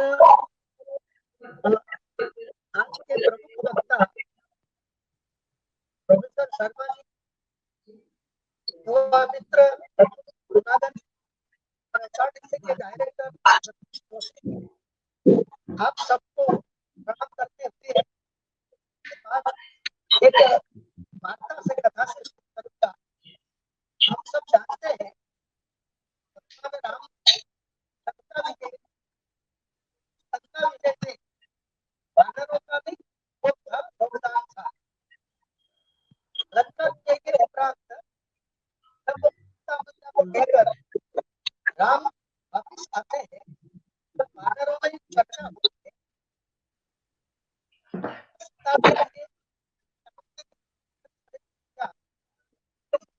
दर्शन आधार पर सीता जी उद्धर में हुई। ये बात उन्होंने को बताई। क्षम्यतां महोदय, जी महोदय क्षम्यतां, आपकी आवाज अभी कट जाती है। मैं कोई उपाय करता हूँ, एक तो जो बात देखता हूँ देख देते हैं, अभी आवाज आती है, बीच बीच में कट जाती है। अच्छा अभी आती है कि नहीं? हाँ, अब थोड़ी अभी आ रही है, थोड़ी सी आई। अभी आ रही है, अभी आ रही है। हाँ हाँ, अब आई। तो वानरों का भी सीता माता के उस लंका विजय में योगदान था। तो वानरों ने इच्छा व्यक्त की कि हमें सीता माता के दर्शन करने हैं। तो हनुमान जी को बताया, हनुमान जी ने भगवान राम को बताया। सब वानर एक पंक्ति में खड़े हैं, एक वहां से निकलते हैं और सब माता सीता के मुखमंडल का दर्शन करके परस्पर चर्चा होती है। ये सब तो ठीक है, लेकिन कुछ तो है ही नहीं। अब यही बात हमको लागू होती है कि वानरों को ऐसा लगता है कि हमें कुछ है तो दूसरे लोगों को भी कुछ होनी चाहिए, लेकिन ऐसा नहीं हो सकता। तो हमें भी वार्ता से ये समझना है, वानरों का जो परसेप्शन है, परसेप्शन बदला नहीं, हमें परसेप्शन बदलना। और आज हमें संस्कृत को कैसे पढ़ाया जाए, इस शिक्षा नीति को संस्कृत के माध्यम से कैसे पढ़ाया जाए, ये हमें देखना है। तो हमारे सामने दो चुनौती का समय है और सावधान होने का भी समय है। दो पहलू है, बरकरार रहते हुए इसमें जो निहित है,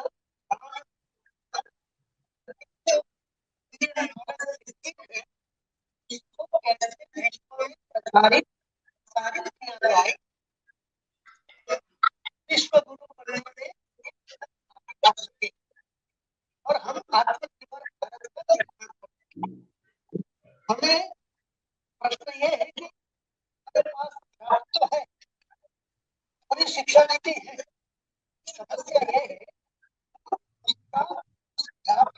कैसे implement करें, कैसे सुनियोजित रूप से लागू करें। इस चीजों पर ज्यादा सोचना चाहिए, गंभीरता से विचार करना चाहिए। इन स्तर पर विचार करना पड़ेगा। एक तो खुली शिक्षा और जो होलिस्टिक अप्रोच वो लोक शिक्षा के बारे में को लेकर चर्चा विचारना तैयार करना पड़ेगा। खुली शिक्षा पर हमें ज्यादा जोर देना पड़ेगा, क्योंकि वहीं से संस्कृत को ज्यादा बढ़ावा मिल सकता है। तो स्कूल में छठी कक्षा से लेकर आगे तक के जो कक्षा है, जो पाठ्यक्रम है, उस पाठ्यक्रम को ऐसे पाठ्यक्रम में बनाने जिससे छात्र की रुचि को बढ़ावा मिले और हमारे बरकरार रख सके। ऐसे कंपोनेंट तैयार करके हमें स्कूली शिक्षा देना पड़ेगा। इसके लिए हमें स्ट्रक्चर तैयार करना पड़ेगा और स्ट्रक्चर के आधार पर ही हम ये सब कर सकते हैं। तो ये बताना पड़ेगा। 8वीं कक्षा से 12वीं कक्षा में जो त्रिभाषा फॉर्मूला, ये त्रिभाषा का फॉर्मूला है, त्रिभाषा फॉर्मूला के अंतर्गत हमें बड़ा सोचना पड़ेगा, क्योंकि मैं माननीय नरेंद्र मोदी जी के वक्तव्य का एक विधान में कोट करूंगा, अंग्रेजी का अभाव भी नहीं और प्रभाव भी नहीं। त्रिभाषा के अंतर्गत छात्र को ये चुनने का अवसर दिया जाएगा कि छात्र किस भाषा का चयन करेगा। अब हमारी समस्या ये है कि हम ज्यादा से ज्यादा ये इच्छा रखें कि छात्र संस्कृत भाषा को ही चुने। लेकिन उसके लिए हमें क्या करना पड़ेगा, उसके लिए हम क्या करें? तो उसके लिए हमें ऐसे कंपोनेंट तैयार करने पड़ेंगे जिससे छात्र स्वयं इसके प्रति आकृष्ट हो। तो त्रिभाषा फॉर्मूले के अंतर्गत वैकल्पिक रूप में वो मातृभाषा का तो चयन करेगा ही, लेकिन तीसरी भाषा के रूप में संस्कृत भाषा का चयन करे, ऐसा हमें चिंतन मनन करना पड़ेगा। वो पाठ्यक्रम जिसे अभी शर्मा सर ने बताया कि ऐसे सरल मानक और पाठ्यक्रम करने पड़ेंगे, ज्यादा जटिल नहीं। क्योंकि हमें गुजरात के बारे में अगर सोचते हैं तो आज शहरी नगर में संस्कृत पढ़ने वालों की संख्या धीरे धीरे कम हो रही है। ग्राम्य कक्षा में, ग्राम्य जीवन, ग्राम्य समुदाय में अभी चल रहा है थोड़ा, लेकिन ये परंपरा आगे नहीं चलानी है हमें। तो क्या करना पड़ेगा, जो क्लासिकल लैंग्वेज का जो उन्होंने कंपोनेंट दिया है 2 साल, उसको शास्त्रीय लैंग्वेज पढ़नी है, उसमें ज्यादा से ज्यादा बच्चे संस्कृत को पढ़े, ऐसा पाठ्यक्रम, हमें सरल पाठ्यक्रम तैयार करना पड़ेगा। उसके लिए हमें क्या करना पड़ेगा, तो सबसे पहले मेरे हिसाब से जो शिक्षक है, जो अभी स्कूल में पढ़ा रहे हैं, उस शिक्षक को प्रशिक्षित करना पड़ेगा। अब प्रश्न है कि कैसे करेंगे शिक्षक को प्रशिक्षित? तो हमें अपने उत्तरदायित्व का निर्वहन करना है। हमें व्यक्तिगत उत्तरदायित्व को भी निभाना है और सामुदायिक उत्तरदायित्व को भी निभाना है। व्यक्तिगत उत्तरदायित्व भी है और सामुदायिक उत्तरदायित्व भी है। मेरे मन में ये विचार है कि विश्वविद्यालय जो है, वो विश्वविद्यालय को ये उत्तरदायित्व का वहन करना चाहिए कि प्रत्येक विश्वविद्यालय के अंतर्गत जो जिला आता है, उसी जिला में जो संस्कृत के टीचर्स है, उस संस्कृत के टीचर्स को प्रशिक्षित करने के लिए कुछ कंपोनेंट तैयार करना पड़ेगा। और ये जो उत्तरदायित्व है वो विश्वविद्यालय के जो अध्यापक है उनको निभाना पड़ेगा, निभाना चाहिए। जिससे शिक्षक अगर प्रशिक्षित होगा तभी बच्चों में, छात्रों में उसके प्रति, संस्कृत भाषा के प्रति रस और रुचि बढ़ेगी। नहीं तो ये नहीं हो सकता, क्योंकि जब तक शिक्षक में ये आविर्भाव नहीं होगा तो ये होना चाहिए। उसके लिए क्या करना पड़ेगा, उसके लिए हमें FDP, फैकल्टी डेवलपमेंट प्रोग्राम, विश्वविद्यालय के अंतर्गत करना पड़ेगा। और प्रत्येक विश्वविद्यालय अपने जिला में, तालुका कक्षा में ये फैकल्टी डेवलपमेंट प्रोग्राम चलाएगा, शिक्षकों को प्रशिक्षित करेगा।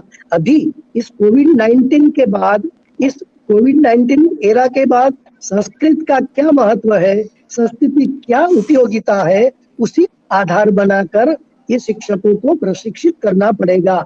ये उत्तरदायित्व विश्वविद्यालय को लेना पड़ेगा, तभी ये हो सकता है। दूसरी बात यह है कि जो ये उत्तरदायित्व का सफलता से हम निर्वहन करेंगे तो मुझे लगता है कि हम सीधे सीधे छात्र की वृत्ति को संस्कृत के प्रति, उनमें जो अभी अभिरुचि नहीं है, रुचि नहीं है, उसको हम बढ़ावा दे सकते हैं। दूसरा पहलू ये है हमारी लोक शिक्षा का। जब तक हम देखते हैं कि सामाजिक चेतना का कार्य भी हमें करना पड़ेगा। हमारा जो एक सशक्त सामाजिक संगठन जो अब अभी समाज में सराहनीय कार्य कर रहा है, वो संस्कृत की सेवा कर रहा है, जिसे हम संस्कृत भारती के नाम से जानते हैं। तो संस्कृत भारती के जो कार्यकर्ता है, वो संस्कृत भारती के कार्यकर्ता समाज के स्तर पर जाकर परिवार की शिक्षा के रूप में, जो धार्मिक शिक्षा है, जो परिवार को जोड़ती है, ऐसी शिक्षा जो लोक शिक्षा के रूप में आती है, होलिस्टिक शिक्षा के रूप में आती है, वो विशेषकर परिवार में जाकर माताओं को ज्यादा जोड़कर, माता परम दैवतम, मातृशक्ति को अपने परंपरा का बोध कराने, तो मुझे लगता है कि ये ज्यादा संस्कृत का प्रचार प्रसार होगा। और जो संस्कृत के प्रति जो उदासीनता है, रुचि है, उसमें थोड़ा बदलाव आएगा। तो संस्कृत भारती वहां जाके क्या करना है, एक वायुमंडल खड़ा किया है, उस वायुमंडल को और आगे बढ़ाना है और परिवार तक और कुटुंब तक ले जाना है। और वहां जाके हमारी जो परंपरा है, हमारी जो संस्कृति है, उसमें जो व्रत है, कथाएं है, उत्सव है, हमारी जो छोटी छोटी स्त्रियां हम जो करते हैं, हमारी जो धार्मिक क्रियाएं होती है, उसका जो वैज्ञानिक जो पहलू है, उस वैज्ञानिक पहलुओं के बारे में उनको बताना है। ऐसे संस्कृत को माध्यम बनाकर, संस्कृत में जो ज्ञान विज्ञान है, उस ज्ञान विज्ञान को माध्यम बनाकर अगर हम इस बात को परिवार तक ले जाएंगे, परिवार तक पहुंचाएंगे, तो मुझे लगता है कि ये बड़ा कार्य होगा। सुभाषित को लेकर भी, साहित्य को लेकर भी हम कर सकते हैं। तो दो तरफ से हम काम करेंगे। जो विश्वविद्यालय है, वो विश्वविद्यालय शिक्षक को प्रशिक्षित करेगा, और जो ये संस्कृत भारती अपना जो सामाजिक जो संगठन है, वो बड़ा कार्य कर रहा है, वो परिवार में जाकर पारिवारिक शिक्षा, जिसे हम लोक शिक्षा कहते हैं, लोक शिक्षा का प्रबोधन करेगा। तो लोगों में अपने आप संस्कृत के प्रति रस और रुचि बढ़ेगी। जैसे हम जानते हैं कि जो हमारी जो विशिष्टाद्वैत परंपरा रही है, उसके जो आलवार थे, उस आलवार ने भक्ति प्रधान गीतों की रचना करके समाज में भक्ति का प्रचार प्रसार किया। और जो आचार्य लोग थे, उन्होंने अब उनका जो दार्शनिक जो सिद्धांत है, वो दार्शनिक सिद्धांत पर अपने ग्रंथ की रचना करके उसके जो तत्वज्ञान है, उसकी जो नीति है, उसको लोगों के सामने लाया। तो ये दो तरफा हमें काम करना पड़ेगा, और हमें साथ में रहकर ये सब करना पड़ेगा। ये कार्य सरलता से करना पड़ेगा। मतलब ये है कि हमें अपने अपने उत्तरदायित्व को निर्धारित करके, निश्चित करके, उसको पूरा करने हेतु एक दूसरे को अनुशासित करने की बजाय स्वयं को अनुशासित करना पड़ेगा, और साथ में मिलकर, साथ में रहकर संस्कृत भाषा का विकास और विस्तार करने के लिए थोड़ा सोचना पड़ेगा। तो मुझे लगता है कि इस बारे में हमें ज्यादा सोचना पड़ेगा। अब ये बात ज्यादा गंभीरता से हमें सोचनी पड़ेगी। दूसरा, चेतन भाई त्रिवेदी ने बड़ा गंभीर और गहन अपने वक्तव्य में बात कही, वो बात मुझे भी बहुत अच्छी लगी। और वो बात ये है कि बीएड के पाठ्यक्रम में संस्कृत माध्यम से और संस्कृत को संभाषण के रूप में ज्यादा प्रयुक्त करना चाहिए। उनकी जो बात है, मैं उनकी बात का सदैव और 100% समर्थन करता हूँ कि ये जो बीएड के जो छात्र है, उसमें ये सब होना चाहिए, क्योंकि वो वहाँ विविध विषयों के, विविध डिसिप्लिन के छात्र वहाँ आते हैं और संस्कृत को एक भाषा के रूप में वो पढ़ते हैं, तब ये होता है। अब रही विश्वविद्यालय की जो बात है, वो महाविद्यालय की जो बात है, तो वहाँ विश्वविद्यालय और जो महाविद्यालय है, उसमें इंटरप्रिटेशन, अर्थघटन की जो बात आती है। जब अभी शर्मा सर ने बताया कि जो इंडियन नॉलेज सिस्टम है, हमारी जो पूरी भारतीय ज्ञान संपदा है, भारतीय जो ज्ञान परंपरा है, उस ज्ञान परंपरा को हम कैसे बढ़ाया जाए, उसका कैसे निर्वहन किया जाए, उसके बारे में सोचना पड़ेगा। और उसके लिए हमें कुछ शास्त्रीय अध्ययन पद्धति को अपनाना पड़ेगा। उसमें हम कह सकते हैं, लक्ष्यानुसारी लक्षणम प्राधान्येन व्यपदेशः भवन्ति यथोत्तरम मुनिनाम प्रामाण्यम।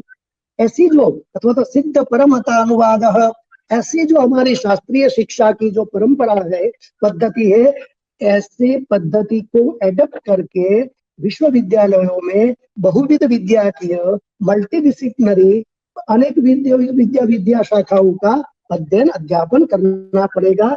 इसके बारे में हमें सोचना पड़ेगा, और इसलिए हम इंडियन नॉलेज सिस्टम को आगे बढ़ा सकते हैं।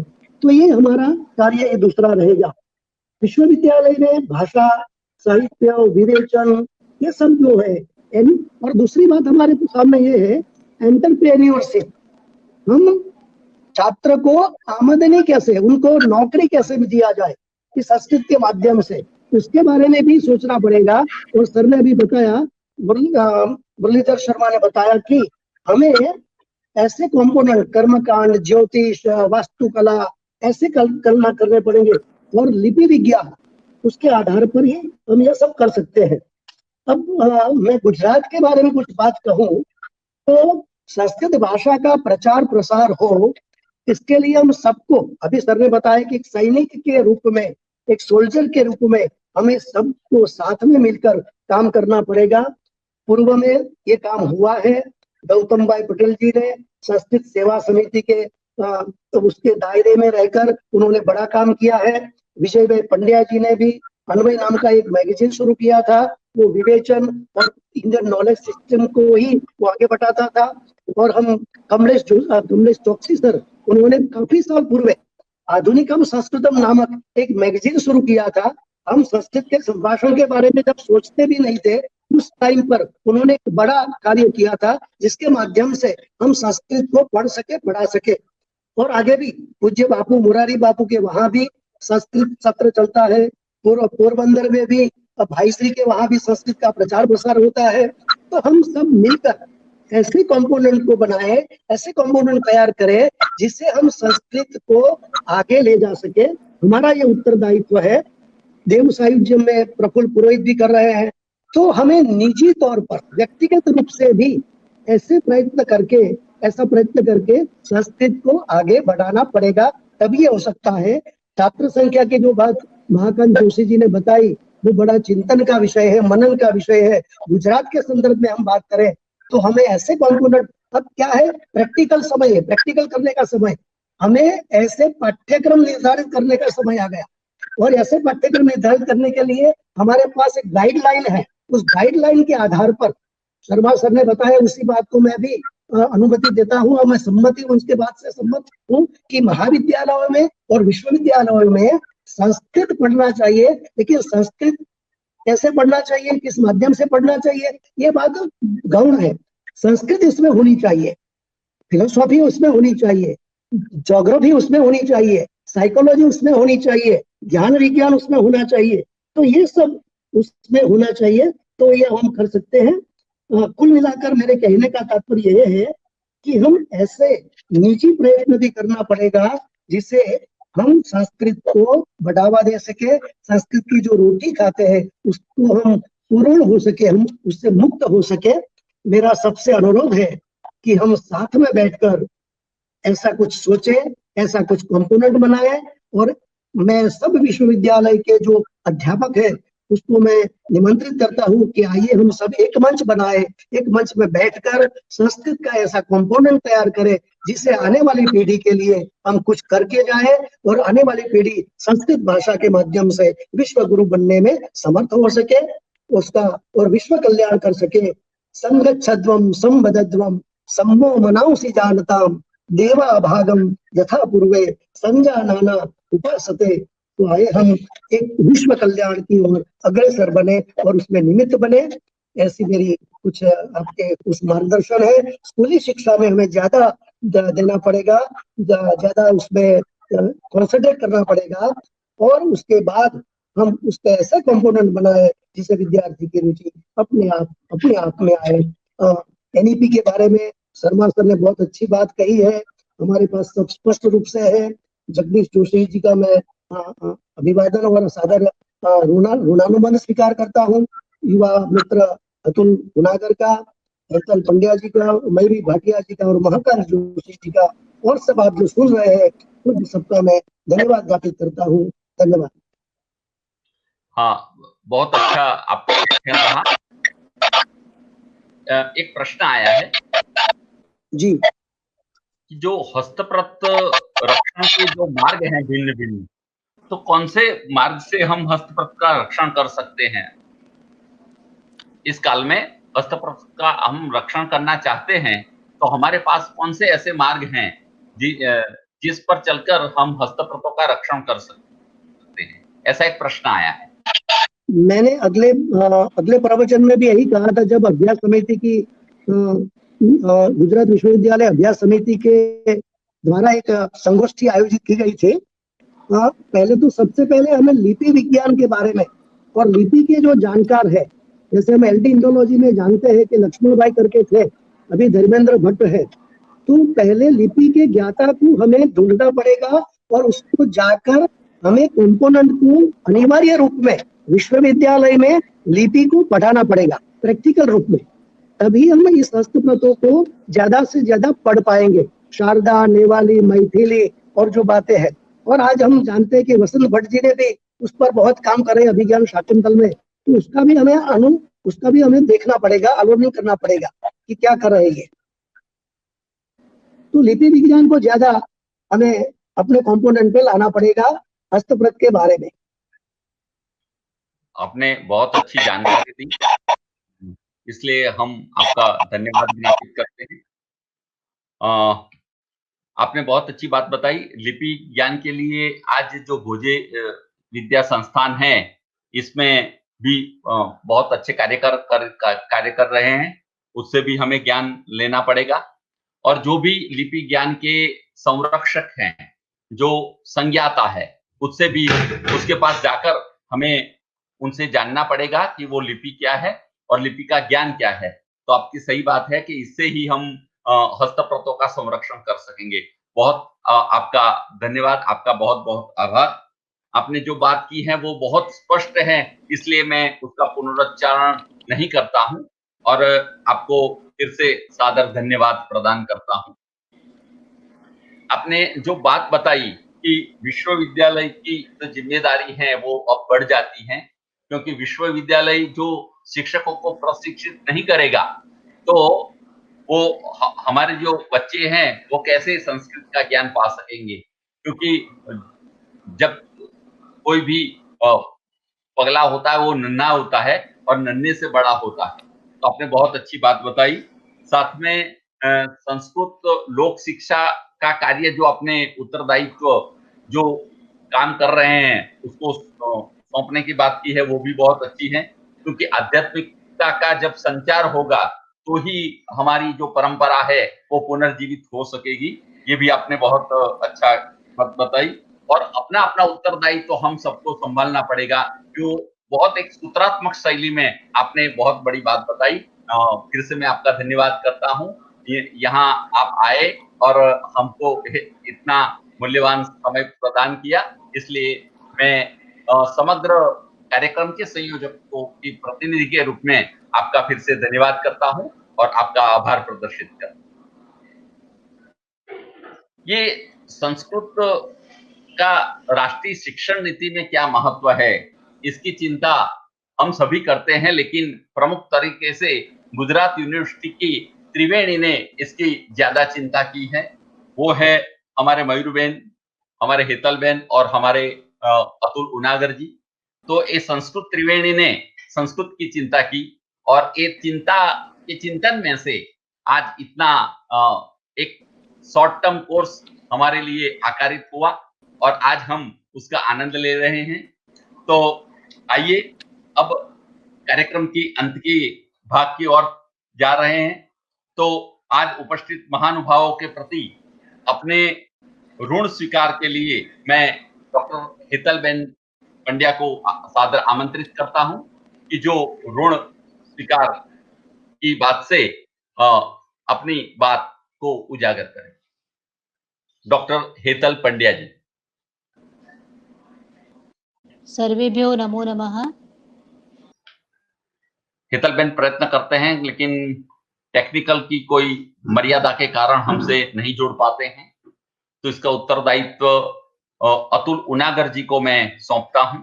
तो अतुल उनागर जी है, प्रतीक्षा करते हैं 2 मिनट प्रतीक्षा करते हैं 2 मिनट। अच्छा 2 मिनट प्रतीक्षा। हाँ, निरंजन भाई साहब को कुछ लास्ट में कुछ बोलना है तो बोल सकते हैं, उनको बोलना ही था कुछ पूछो। हेतलबेन जुड़े तब तक कुछ बोलना है तो निरंजन भाई साहब को। हेलो, हाँ सुनाई दे रहा है। हाँ અતુલ અવાજ આવતો નથી, અતુલ અવાજ આવતો નથી। આવે છે તમે બોલો, આપનો અવાજ આવે છે સર। बोलिए। अतुल, हमें આપણે એવું કરવું પડશે, हमें ये करना पड़ेगा कि हमें साथ में बैठकर स्कूल लेवल पर कैसा कंपोनेंट बनाया जाए, कैसा अभ्यास रचा है, उसके बारे में गंभीरता से सोचना पड़ेगा। अभी जो संस्कृत हम पढ़ाते हैं स्कूल में, इतनी भरमार है पाठ्यांश की, जिससे बच्चा बड़ा बोर हो जाता है। तो हमें इसके बारे में गंभीरता से सोचना पड़ेगा। दूसरा, हम अभी एक कार्यक्रम आपसे प्रेरित होकर कर रहे हैं कि एक्चुअल पाठ्य निर्माण कैसा किया जाए। वाह, हमें एक कंटेंट करना है। मान लीजिए कि योग का है, तो योग और साइकोलॉजी को मिलाकर सर ने बोला ऐसे, कैसा उसको अभ्यास कैसे डिजाइन किया जाएगा। जैसे स्टूडेंट लर्निंग आउटकम, ऐसे लो स्टूडेंट लर्निंग आउटकम कैसा मिले, तो इसके बारे में हमें कुछ प्रैक्टिकल रूप में कुछ कार्यशाला करनी पड़ेगी, तभी ये हो सकता है। प्रवचन से और इससे एनईपी से तो हमें कुछ मिलेगा, लेकिन उसको ज्यादा करना पड़ेगा, तब ये प्रैक्टिकल रूप में होगा, तभी होगा। एक बात है। दूसरी बात यह है कि हमें हमारी जो प्राचीन परंपराएं हैं उसकी जो कथा जो टेल हो जो है उसको न्यू इंटरप्रिटेशन करना पड़ेगा, अर्थघटन का एक नया रूप देना पड़ेगा, मोड़ देना पड़ेगा। जैसे कि मान लीजिए कि हम एकादशी का व्रत करते हैं, तो एकादशी का व्रत धार्मिक क्रिया के रूप में ठीक है, लेकिन उनका महत्व, वैज्ञानिक महत्व क्या है, वो अगर समाज में ले जाएंगे तब जैसे लीलावती और कलावती जी की जो वार्ता सत्यनारायण की कथा आती है, उसमें हम सिर्फ प्रसाद करके निपट जाता है पूरी, लेकिन उसका जो मूल्य है आध्यात्मिक और वैज्ञानिक, उसको लोगों तक ले जाना है। तो इंटरप्रिटेशन का जो एक पार्ट है, इंटरप्रिटेशन, अर्थघटन की जो हमारी परंपरा रही है, जो मैंने बताया, उस अर्थघटन की परंपरा को भी हमें उजागर करना पड़ेगा। दूसरी बात सर ने जो बताई, वो शर्मा सर ने, वो कि हमारा संस्कृत जो है वो टेक्नोलॉजी के छात्र भी पढ़ेंगे, मेडिसिन के भी छात्र पढ़ेंगे, आयुर्वेद के भी छात्र पढ़ेंगे, तो उसके लिए भी हमें कुछ ऐसा कंपोनेंट तैयार करना पड़ेगा जिससे हम संस्कृत को उन तक पहुंचाए। तो बहुत कुछ काम करना पड़ेगा अतुल, हमें साथ में बैठकर, एक अकेले से नहीं होने वाला ये सब हमको संगच्छध्वम संवदध्वम साथ में बैठकर करना पड़ेगा, सोचकर करना पड़ेगा, और सब जो हमारी जो मन की जो भेद रेखा है उसको मिटाकर करना पड़ेगा, क्योंकि हमें संस्कृत के लिए करना है, तब ये हो सकता है। सही बात है। संजय शक्ति कलो युगे इसका आचरण करना पड़ेगा हम सब। बहुत बढ़िया। हाँ, तो बहुत बढ़िया। ऐसा कीजिए, आप जब ऋण स्वीकार करने वाले हो तो वो हेतलबेन आ गई है। अच्छा। हेतलबेन, ऋण स्वीकार की आपकी जो बात है वो रखे। हेलो, टेक्निकल कोई फॉल्ट है, नहीं सुना। हाँ, तो चिंता नहीं, मैं कर देता हूँ। आज हमारे जो कार्यक्रम के अध्यक्ष थे भक्त कवि नरसिंह मेहता विश्वविद्यालय के कुलपति प्रोफेसर चेतन त्रिवेदी महोदय, उसने बहुत अच्छी बातें रखी, किस प्रकार के कोर्स होने चाहिए, कैसे होने चाहिए, और वही कोर्स छोटे वाले और बड़े वाले, तो उसमें से क्या कैसे संस्कृत का विकास होता है। पहले राज्याश्रय के लिए संस्कृत जीती थी, सरकार को सपोर्ट कर दे और सरकार को सहायता करे। उसने कहा कि संस्कृत के अध्यापकों को, संस्कृत के छात्रों को और हम सबको मिलकर, ये हमारा दायित्व है कि हम सब मिलकर उनको आगे बढ़ाए, उनकी सेवा करें, उनका प्रचार करें। ये हमारे चेतन भाई त्रिवेदी ने बताया, बड़े उत्साह से उसने बात की। वो संस्कृत भारती के कार्यकर्ता भी है, सौराष्ट्र प्रांत के वो उपाध्यक्ष भी है हमारे चेतन भाई। आज भी हमारे बीच में जगदीश भाई जोशी भी रहे थे, अभी भी है, तो उनका भी हम ऋण स्वीकार करते हैं। हमारे मुरलीधर शर्मा साहेब जो तिरुपति यूनिवर्सिटी के कुलपति है, उसने कई प्रकार की बात हमारे सामने रखी और कैसे प्रकार के नए हमको ये सब प्रकार के अभ्यासक्रम बनाने पड़ेंगे और वो कैसे लागू कर सकते हैं अभ्यासक्रम बना के। उसने हमको अनुच्छेद करके वो सब बताया, जो में से हम अभ्यासक्रम करेंगे, तैयार करेंगे, तो आज जो संस्कृत की जो स्थिति है उससे हमारी बेहतर स्थिति आ सकती है।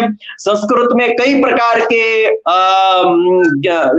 पुस्तकों में ज्ञान है और संस्कृत को अभी नए रंग रूप में जो समय चल रहा है, अभी का जो समय है, उस हिसाब से हमको पिरसना पड़ेगा।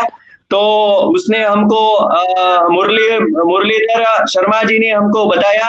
अंत में जो हमारे कार्यक्रम के जो सारस्वत अतिथि थे निरंजन भाई साहेब, वो तो मेरे गुरु रहे हैं, है भी अभी, तो उसने हमको बताया कि ऐसे कई लोगों को मिलकर छोटे स्तर पर, बड़े स्तर पर, जो हो सकता है सब स्तर पर, सामाजिक स्तर पर, व्यक्तिगत, विश्वविद्यालय, विद्यालय स्तर पर भिन्न भिन्न प्रकार के कार्यक्रम, और उसने एक और भी बात कही कि अध्यापकों के ऐसे प्रकार के फैकल्टी डेवलपमेंट प्रोग्राम शाला में भी होना चाहिए, प्राथमिक शाला में भी होना चाहिए, माध्यमिक शाला में भी होना चाहिए, यूनिवर्सिटी में भी होना चाहिए। हमारी जो नीति ग्रंथ है, तो नीति ग्रंथ को हम समाज के बीच में कैसे रख सकते हैं, उनके ऊपर भी ऐसे तालीम होनी चाहिए, अध्यापक को सज्ज करना पड़ेगा। तो हमारे बीच आज ये सब महानुभाव उपस्थित रहे, तो गुजरात यूनिवर्सिटी भाषा साहित्य भवन, हमारे गुजरात यूनिवर्सिटी यूजीसी एचआरडीसी केंद्र की ओर से, और जो संचालन और संयोजक की जो पूरी टीम है, सबकी ओर से मैं सबका ऋण स्वीकार करता हूँ, आभार व्यक्त करता हूँ, और सबको मैं नमन करता हूँ। धन्यवाद, आभार।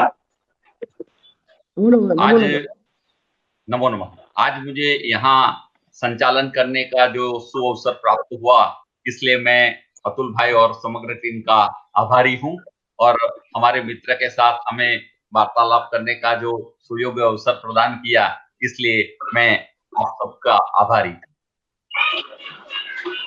अंत में हम कल्याण मंत्र करेंगे, कल्याण मंत्र करके कार्यक्रम पूरा करेंगे।